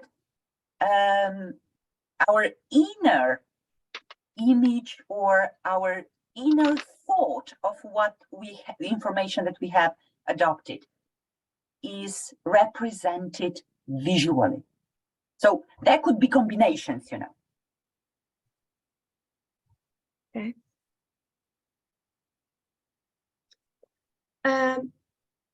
میتونه ترکیبی، همونطور که قبلا هم گفتم، میتونه ترکیبی از اینها باشه. مثلا زمانی که ما داریم نوت برداری میکنیم، ما داریم از قوه حرکتیمون استفاده میکنیم. من خودم هم همینطوری هستم. وقتی که چیزی رو مینویسم دیگه بهش نگاه نمیکنیم و فقط این رو مینویسیم و بعداً با نگاه کردن بهش، در این حال که داریم کار میکنیم مینویسیم و بعد که بهش نگاه میکنیم اصلا میدونیم که چی نوشتیم و واضح هستش. این در واقع این نحوه یادآوری و بازنمایی حرکتی خارجی هستش. اما این مرتبط هم به این هستش که ما چطوری اطلاعات رو دریافت میکنیم. ممکنه برای شما این دریافت اطلاعات که در داخل ذهن شما اتفاق میفته دریافت دیداری باشه، اما موقع عمل کردن این تبدیل میشه به ادراک حرکتی. و پس همونطور که گفتم موقع دریافت اطلاعات شما اطلاعات رو، داده ها رو به صورت بینایی دریافت میکنید و موقعی که میخواین کاری رو تولید بکنید، موقع انجام کار، این برای شما تبدیل به قوه حرکتی میشه. من تقریبا همه رو گفتم. پس در نتیجه میتونه ترکیبی از این دو در دریافت و بازده اطلاعات هم باشه. Great. So as you can see in this chart, you see, we can externally, that would be the input, how we perceive information. And internally, the question how we represent this information in our head. So we might have a combination, like you see here, this person is very visual, so this person, let's say, needs to remember the information, let's say the name of a researcher or a scientist, and then internally be a picture, but not necessarily. It's important for this person kinesthetic processing. That is either through internal dialect or through, in a way, a feeling, you know, when we somehow just process, it's no picture, there are no sounds, just in a way, a certain feeling when we learn something new and we need to kind of talk to ourselves what we know and what we don't know. به این نمودار اگر نگاه بکنید ما نحوه پردازش داخلی و خارجی رو میتونیم ببینیم. روی این اکسیس شما میتونید روی این بردار میتونید ببینید که بالاش مربوط به پردازش خارجی و پایینش پردازش داخلی هستش و حروف هم که خب به همین دریافت هایی که صحبت کردیم به سیستم ها اشاره میکنه. یک فرد ممکنه که نحوه پردازش خارجیش بینایی باشه، یعنی با دیدن هستش که اطلاعات رو کسب میکنه، دریافت میکنه، اما زمانی که بخواد روی قسمت دیگه که کی نوشته پایین، زمانی که بخواد اون اطلاعات رو در واقع درونی بکنه، برای خودش پردازش بکنه، از طریق مکالمه درونی میبینه چیزی رو دریافت میکنه، ولی در درون با مکالمه درونی با خودش به پردازش اطلاعات دست میزنه. یا اینکه مثلا نه تنها فقط از طریق صحبت کردن، بلکه نحوه پردازشش میتونه بدون دیدن، بدون هیچ تصویری، بدون هیچ صدایی و فقط با یک احساس باشه. با احساس درک کردن به نتیجه میتونه براش برسه. در نتیجه این نحوه دریافت اطلاعات و پردازش اطلاعات از نظر خارجی و در درون ما میتونه ترکیبی باشه. Great. So I switched the PowerPoint to answer the question of Hamida, who asked when the client is auditory, for example, but the coach is visual, how we can match together in maximum. So ideally, if we want to pace the client, to give the client what they need, so in this case, if the client is auditory, then the coach is the one to adapt, not vice versa. So to begin with, yeah, sorry, Sherry, yeah? No, please go on and then I will say that all together. Okay. So as this example shows, the coach ideally would then adopt the language patterns, as we can see in this dialogue or in this conversation, that the client uses. So if you have a look here, what would you like to focus on today? Is the coach's initial question for opening the session. And the client says, I'd like to get an insight, find out what is good for me and what I see as an advantage here. So this coaching conversation was about whether to quit the job or not. So you see, the words are an insight and I see. Open my business or do different things. And the coach then should respond, really, the insight So the question that followed from the coach was, so you'd like to visualize both options. The client would like to get a picture, an insight to see, and the coach inquires whether visualizing would work. And the client then says, I have a notebook in front of me and I will be writing a list of concrete things. So obviously writing as well, not just seeing. But then this client needs to see to get a clear picture. So the client will write and the client needs to see. So the visual, let's say if the situation was reversed and the coach was auditory in this case, ideally the coach would match the language patterns of the client, not vice versa. So, Sherry, this was a huge, huge load. Yeah. Okay. خب برای اینکه در جواب به سوالی که پرسیده بودن اگر مراجع ویژوال باشن، دیداری باشن و کوچ شنیداری چه کار باید انجام بشه. نکته که مهم هست این هستش که اگر مراجع ما دیداری هستند، وظیفه کوچ هستش که این کوچ هستش که باید خودش رو مچ بکنه، خودش رو سازگار بکنه با مراجع. مثلا اینجا مثالی که داریم میتونیم ببینیم که کوچ چطوری خودش رو هماهنگ کرده با مراجعش. کوچ جلسه رو شروع کرده و پرسیده که دوست دارید امروز روی چه چیزی تمرکز بکنیم، با اصطلاح فوکس آن، روی چه چیزی تمرکز بکنیم. و کلاینت میگه که من یک ایده ای دارم، در واقع یک بینشی دارم، یک نظری دارم و اون هستش که میخوام ببینم چه چیزی برای من خوبه، میخوام ببینم که نقاط مثبت، فایده های این برای من چی هستش، تا اینکه بین این دو گزینه، اینکه آیا کسب و کار خودم رو راه بندازم و چیزهای مختلفی رو در معرض حالا پیشنهاد بذارم، یا اینکه توی کاری که در حال حاضر دارم بهتر هستش که بمونم. و کوچ جواب میده که پس دوست داری که هر دوتای این گزینه ها رو در متجسم بشی، تصور بکنی، از کلمه ویژوالایز استفاده میکنه. و کلاینت مراجع در جواب میگه که بله، من با خودم یه نوتبوک، یک دفترچه همراه هم دارم که توش می نویسم، من الان اینجا ببینم، که توش یک لیستی از کارهای ملموسی که چیزهای ملموسی که می بینم و به عنوان گزینه‌های خوب و بد برای خودم انتخاب میکنم رو به عنوان یک تصویر واضح در نظر میگیرم و در نتیجه به این ترتیب میتونم نکات مثبت و نکات منفی رو در کنار هم مقایسه بکنم.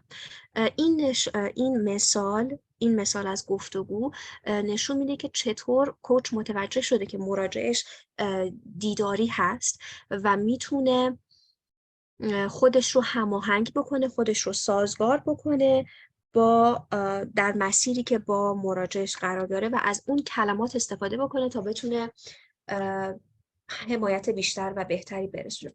دوستان، این کلابوریشن باز هستش. اگر که شما روی صفحه ماوستون رو بکشین این خط میندازه و اینا، اگر لطف بکنین نسبت به این موضوع مراقب باشین، حواستون جمع باشه. ازتون سپاسگزارم. متشکرم. Yes, please. Excellent, Sherry. And I can see that Nahid has got raised hand for a long, long time. So it would be nice to share your question, Nahid. ناهید جان، دستتون بالاست. لطفاً بفرمایید سوالتون رو با ما به اشتراک بذارید. سلام و وقت بخیر. تا اینجای بحث اون چیزی که ما متوجه شدیم این هستش که افراد سیستم‌های مختلفی دارن و این وظیفه کوچ هستش که توی جلسه کوچینگ متوجه سیستم کلاینت خودش باشه. گاهی اوقات پیش میاد که کوچ متوجه میشه سیستم کلاینت حالت لاجیکال داره و روی این قضیه باهاش جلو میره، ولی گاهی اوقات بحث و گفتگو توی یه لوپی میفته که دیگه بیشتر از اون نمیشه به حالت منطقی جلو رفتش. اونجا هستش که کوچ در واقع سیستم رو تغییر میده و از مراجع میخواد که از روی قلبش، دلش در واقع پاسخ این سوال رو بده و خیلی وقتا این لوپ شکسته میشه و مراجع میتونه که در واقع از یه دیدگاه دیگه، از یه جای دیگه به قضیه نگاه بکنه. اینو میخواستم از ایشون بپرسید که در واقع تغییر سیستم مراجعه و پاسخ رو از یه جای دیگه از مراجع گرفتن آیا شیوه استاندارد و درستی هستش؟ بله حتما. ممنونم ناهید.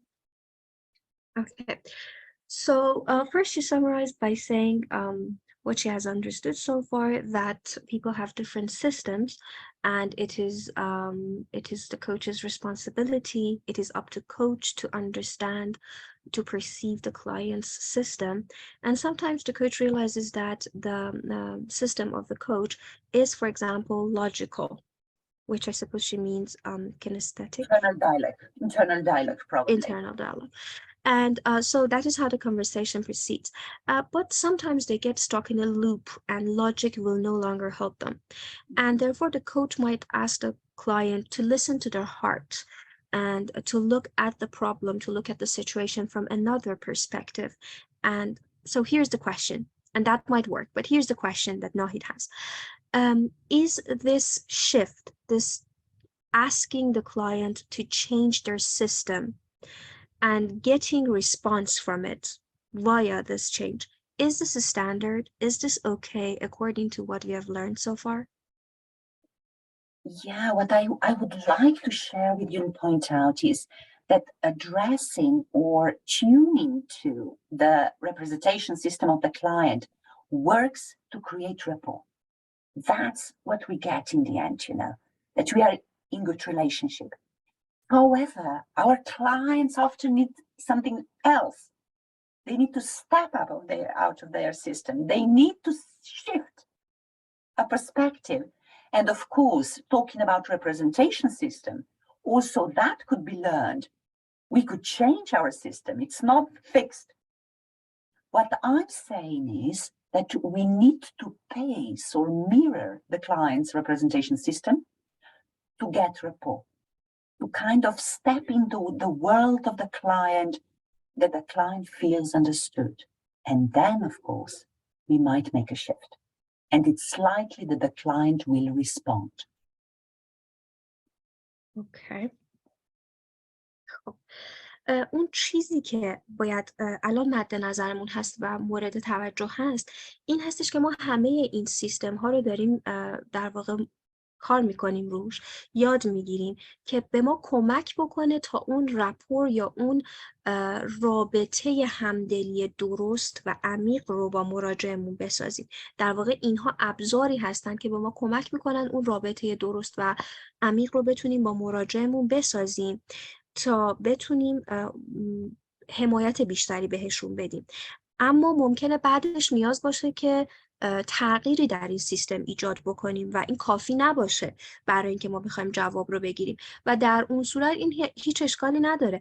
ما اون رابطه رو ساختیم، محیط امن به وجود اومده، کلاینت احساس امن بودن میکنه، احساس درک شدن میکنه و در واقع ما به نقطه‌ای رسیدیم که از طریق منعکس کردن سیستم مراجع در حرفای خودمون، اگر اونها ویژوال هست و دیداری هستن، ما هم با دیداری بودن، تونستیم اون رابطه عمیق رو بسازیم و حالا ولی حس میکنیم که نیاز هستش که مراجع به مسئلهش از دیدگاه از نقطه نظر دیگه نگاه بکنه و هیچ اشکالی نداره. حالا که اون بستر فراهم شده، محیط امن، درک شدگی و اون احساس عمیق به وجود اومده، اینجا میتونیم تغییری در این سیستم ایجاد بکنیم و از نوع دیگه، از نقطه نظر دیگه به ماجرا نگاه بکنیم.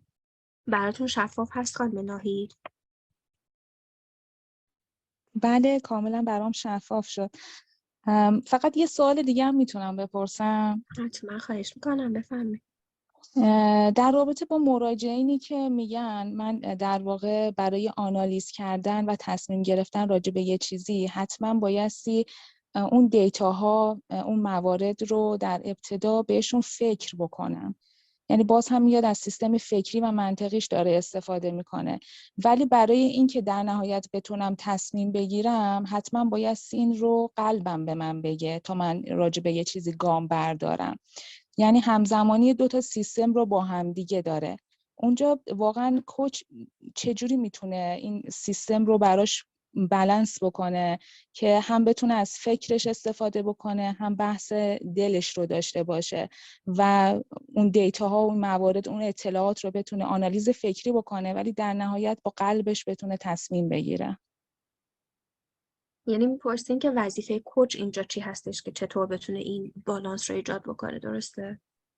چون آره مراجع در واقع اینطور عنوان میکنه که من برای اینکه بتونم راجع به مثلا این مسئله‌ای که توی این جلسه با شما مطرح کردم به یه تصمیم گیری برسم باید اطلاعات رو روش فکر بکنم، اما در نهایت این قلبم هستش که به من باید اون نتیجه نهایی رو بگه که من گام رو بردارم. درست. She's thanking you and says that the answer was very clear. Thank you. And she has another question. Sometimes we have clients and they say that they need data and external resources for analysis and for making their decisions. So this could refer to the logical system, the interior monologue. But at the end, they say, I have to refer to my heart and I have to listen to what my heart is telling me. So we have a kind of synchrony between the two systems. How can here the coach make or maintain balance between these two systems, between making the decision, listening to the coachee's heart, between listening to their heart and wanting to use data analysis and logic? I would say what for us as coaches is important that we go with the client, where the client is. I'm sharing today with you this map, so to say, a model, representation system. However, those models are not fixed with us. We are not just visual or just auditory. You know, we have access to all the senses, unless, of course, one of the senses is damaged. Otherwise, we are complex beings. So what we need to do is to respond to where the client is at the moment. So if the client says, I need data, I need to explore, I need to get additional information, of course, we'll support them in finding what kind of information, what else you haven't thought of and you could think of now. We would mirror the auditory digital channel. And then, let's say when client comes with all this data, you might just say, what now? What would work for you now? And if the client has, I need to go with the heart, that would mean we respond to that as well. And what does the heart says? It means that, you know, in NLP, we would say we have different strategies as well, how to come to the decision. And obviously the strategy of this client, as depicted by Nahid, would be that they come up with a decision after extensive survey of information so that in the end they can listen to the heart. And if it were reverse, they might not work for them. Thank you. اون چیزی که ما باید بهش توجه داشته باشیم اینه که هم مسیر بشیم با اون جایی که مراجع ما قرار داره. بریم ببینیم مراجع الان کجاست از نظر ذهنی و احساسی و در اونجا میتونیم بهشون کمک بکنیم که تصمیم بگیرن. اون همه اون چیزایی که ما امروز توی این جلسه با هم مرور کردیم، من دارم به شما یک نقشه و یک سری مدل رو نشون میدم تا با اونها آشنا بشین تا بهمون کمک بکنه. اما اینها هیچ کدوم فیکس نیستن، اینها هیچ کدوم ثابت و تغییر نکردنی نیستن. در واقع ما هممون اینطور نیستش که بگیم یا دیداری هستیم یا شنیداری. نه، مگر اینکه فردی دچار یک ناتوانی از یک قوه شده باشه و فقط فرضاً شنیداری باشه. در غیر این صورت همه ما بسیار پیچیده هستیم به عنوان انسان و نمیتونیم بگیم که فقط روی یک سیستم میشه تمرکز کرد. نه، این سیستم ها ترکیبی ازشون در واقع میتونن اتفاق بیفتن و تا ما رو کمک بکنن به جواب به این سوال که الان مراجع من کجا قرار داره و من چطوری میتونم با اون هم مسیر بشم. پس ممکنه بشنویم که مراجع بگه من نیاز دارم که این جواب سوالم رو جستجو بکنم، سرچ بکنم با استفاده از یک کلمه موارد دیتا، اطلاعات خارجی، منابع خارجی و در این صورت ما بهشون ساپورت میدیم، ما حمایتشون میکنیم و کاری که ما داریم میکنیم این هستش که ما میخوایم تونلی رو به وجود بیاریم که از طریق اون بتونیم گفته ها و فهم مراجع رو ریفلکت بکنیم، منعکس بکنیم براشون تا اونها بتونن به دسترسی های بیشتری برسن، به امکانات بیشتری از نظر اطلاعات، پرسش، جواب ها، امکانات دست پیدا بکنن تا بتونن تصمیم بهتری بگیرن. اما اگر بعد از رسیدن به همه این امکانات و اطلاعات طرف تصمیم بگیره، مراجع تصمیم بگیره که با قلبش این نتیجه گیری رو داشته باشه، این باشه استراتژیشون، ما بهشون حمایت میدیم و در این پروسه تصمیم گیری بهشون کمک میکنیم تا بتونن، چون برای اون فرد این ترکیبه هستش که کمک میکنه و یک چیز ثابت و تنها نیستش، پس ما هم به این ترتیب بهشون کمک میکنیم. ممنونم شراره جان، کاملا برام واضح شد. مرسی ازتون. بسیار عالی. Thank you very much the question. Thank you for the question. مرسی به خاطر سوال. I can read another question in the chat. Saba is asking, are those whose inner dialogue is most likely to write their thoughts and interest in producing written content one of their characteristics? It is likely because the words themselves, for those with auditory internal dialogue, they matter. They also express themselves through words, through concepts, through ideas.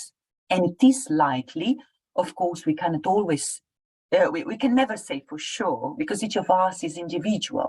We are more talking about the maps, so to say, the models that can help us as coaches to observe more. And then, as you know, just try out, give the observation to the client. I've noticed that, and then leave it if this is not the case.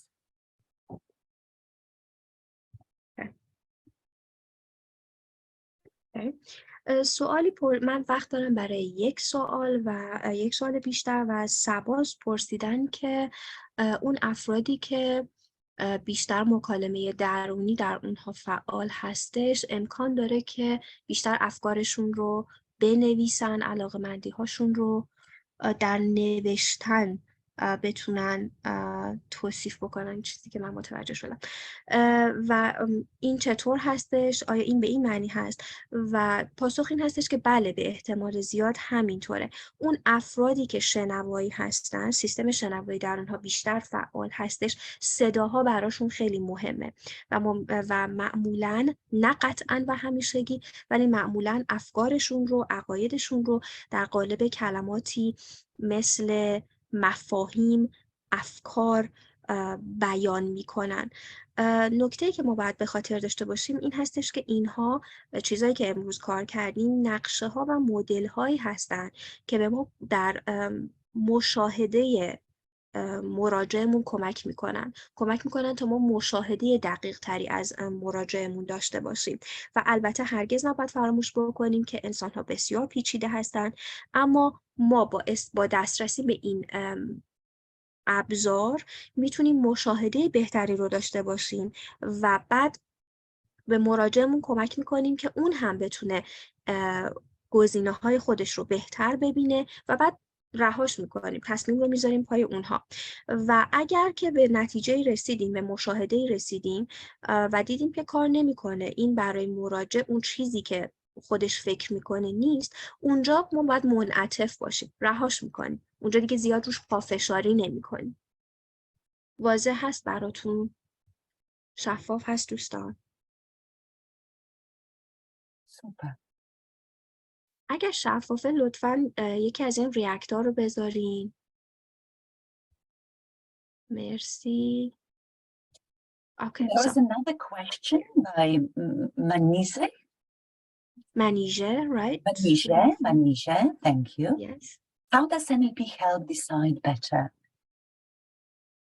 Well, in short, if I ask, there are actually a lot of models, and the basic idea that NLP is after, when we are indecisive, when we cannot decide, there's normally a conflict of one kind inside us, not aligned with what is important for us.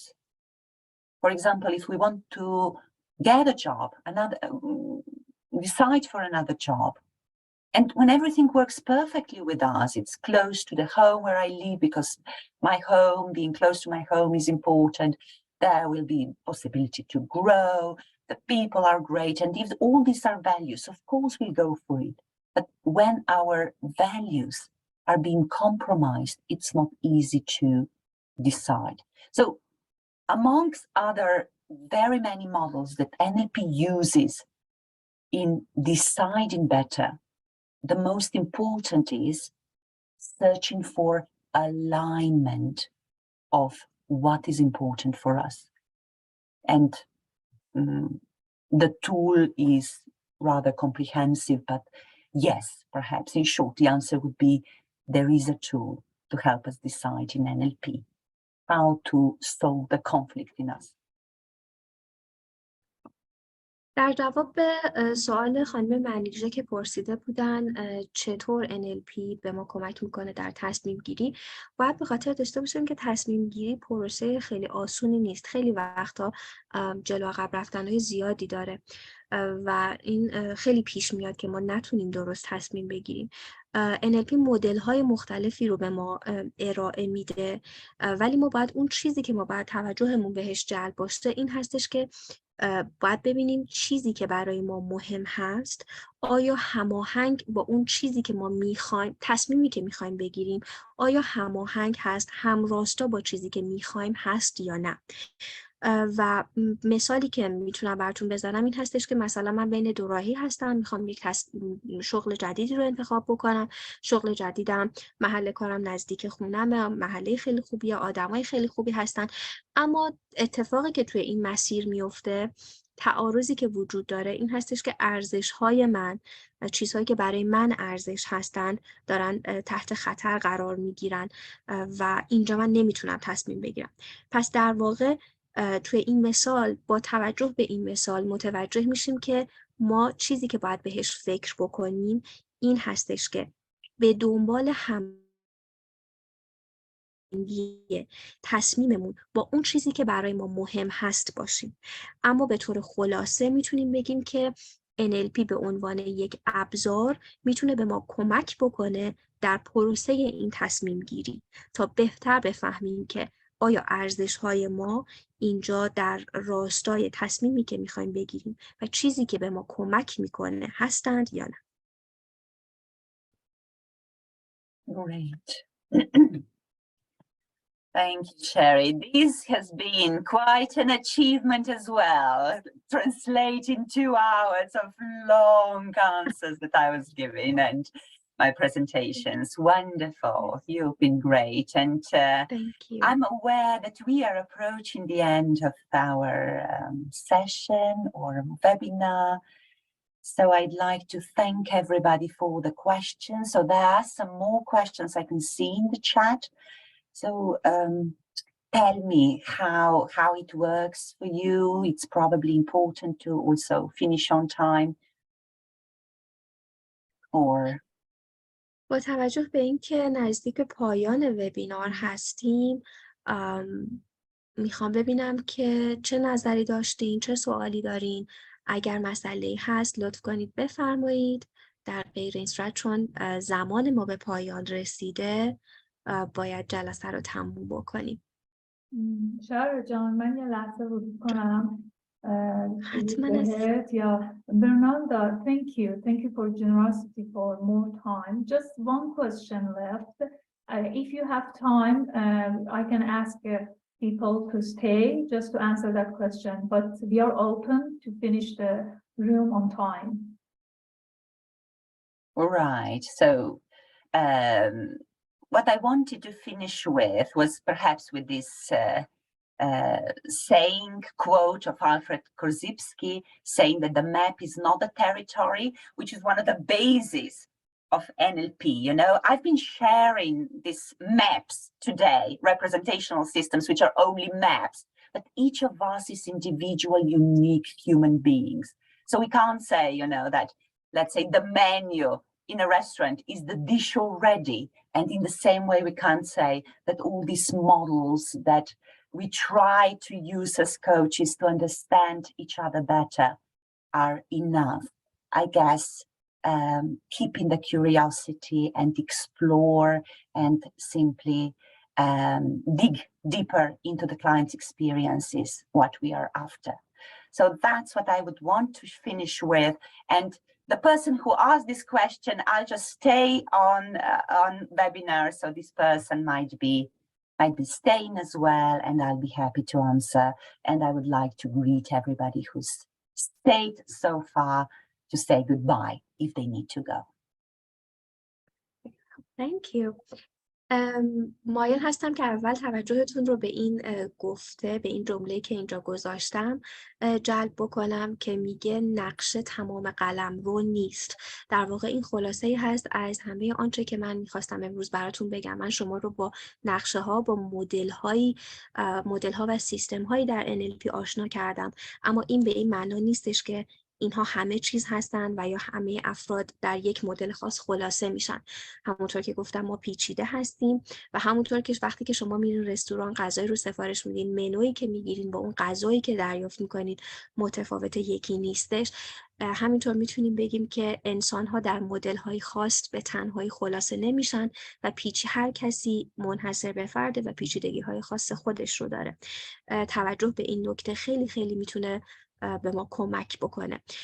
اگر کسی برای اون سوالی که باقی مونده، من اینجا هستم تا سوال رو پاسخ بدم، اما از همینجا با عزیزانی که وقت تموم شده و میخوان تشریف ببرن خداحافظی میکنم و آرزوی سلامتی و آرزوی خوش دارم براشون. حامی جان دستتون بالاست. یا thank you. اون دوست عزیزمون جناب سعید حسینی میتونم بمونم، از سوالشون رو میارم الان پایین. و مرسی از همتون. لینک نظرسنجی رو گذاشتیم برای بهبود. خودتون کوچ هستین، ما رو با فیدبک هاتون خوشحال کنید. And just Bernarda, I'd like to share what's happening, what's going on in Google Meet. That they are very happy and cheerful and very thankful to you and Sharareh for translation and the team, and very nice topic and the workshop of today. Just I want to share what's going on there. About 30-40 people, coaches are there and listening to you. Wonderful, wonderful. I'm great. I'm grateful and happy if you found it useful. Yeah, sure. Yeah, the question is how we can feel the others' feeling, but not engagement in that possible. Is that possible? Sorry. Is that possible without engagement? Yeah. How to empathize and not get involved, step into a thin line, I would say. And at the same time, this is what we are practicing. So, in a way, letting go, being present, holding the space, feeling for the person, empathy, and at the same time knowing that it's their story and we let go without the need of either being right or taking the responsibility for what at the end of the day is autonomy of each of us. I would say that is art, and it's not easy. در پاسخ به سوالی که پرسیده بودن آقای حسینی، اینکه چطور میتونیم دیگران رو باهاشون همزاد پنداری بکنیم، احساسشون بکنیم بدون اینکه درگیر بشیم، پاسخ این هستش که خط و مرز خیلی باریکی وجود داره بین درک کردن و رها کردن. اینکه ما بخوایم همدلی داشته باشیم، حس همدلی داشته باشیم، در لحظه حضور داشته باشیم برای مراجعه، به داستانشون گوش بدیم، خیلی مهمه، ولی باید در خاطرمون باشه که در نهایت باید همه چیز رو رها بکنیم. و اینکه I don't know, I cannot read my own handwriting that says I'm very, very visual. اینکه ما باید مسئولیت این رو بپذیریم که چه تصمیمی گرفته میشه، خودمون چه تصمیمی میگیریم و در نهایت بعد از اینکه مراجع تصمیم خودش رو بگیره، این در حوزه استقلال اونها هستش و این رها کردن، اینکه کمک بکنیم، حمایت بکنیم، همدلی بکنیم و سپس رها بکنیم، باید بگم که این خودش یک هنر هستش و این جزء ابزارها در NLP نیستش. این دیگه هنری هستش که ما باید یاد بگیریم چطوری این مرز رو بین هر دو رعایت بکنیم. مرسی شراره جان. برناردا, you're going to finish not very happy but really thankful. And just the last statement yours for you and Sharareh, and not ready, but I have to say goodbye. Yeah. I'm looking at another question here, and maybe just briefly, fast or slow speech. Fast speech is related to visual, slow speech to kinesthetic.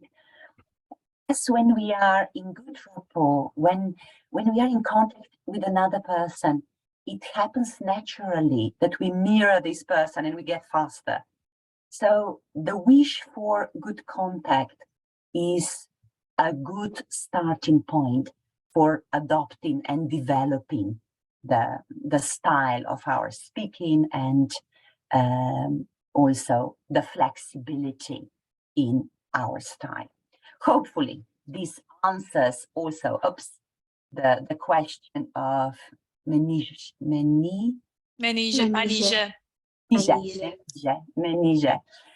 Yeah, I guess we would need another session for just answering the questions, right? So yeah. Sometimes we need to say goodbye, and hopefully have some other opportunity to meet somewhere in the coaching community. Right. Thank you again to Kami, to you, and Sherry, to you, and to everybody who attended the session. I'm much grateful. Thank you very much. We're very grateful, very thankful for your time and for your energy and for everything, for this knowledge that you introduced to us, and it means so much. Thank you. We do thank you on behalf of everyone here and on the coaching community in Iran. Thank you. Good luck and all the best. Thank you. Thank you. You too. Thank you so much. من فقط همینجا پاسخ خانم منیژه رو بدم که آره مرسی. در پاسخ به سوال شما خانم منیژه که پرسیده بودید راجع به سرعت صحبت کردن، افرادی که سرعت صحبت کردنشون بالاست معمولاً دیداری هستن و اون افرادی که سرعت صحبت کردنشون پایین هست به خاطر نحوه پردازش اطلاعات در ذهنشون در گفتگوی درونی که با خودشون دارن احتمالاً حرکتی هستن.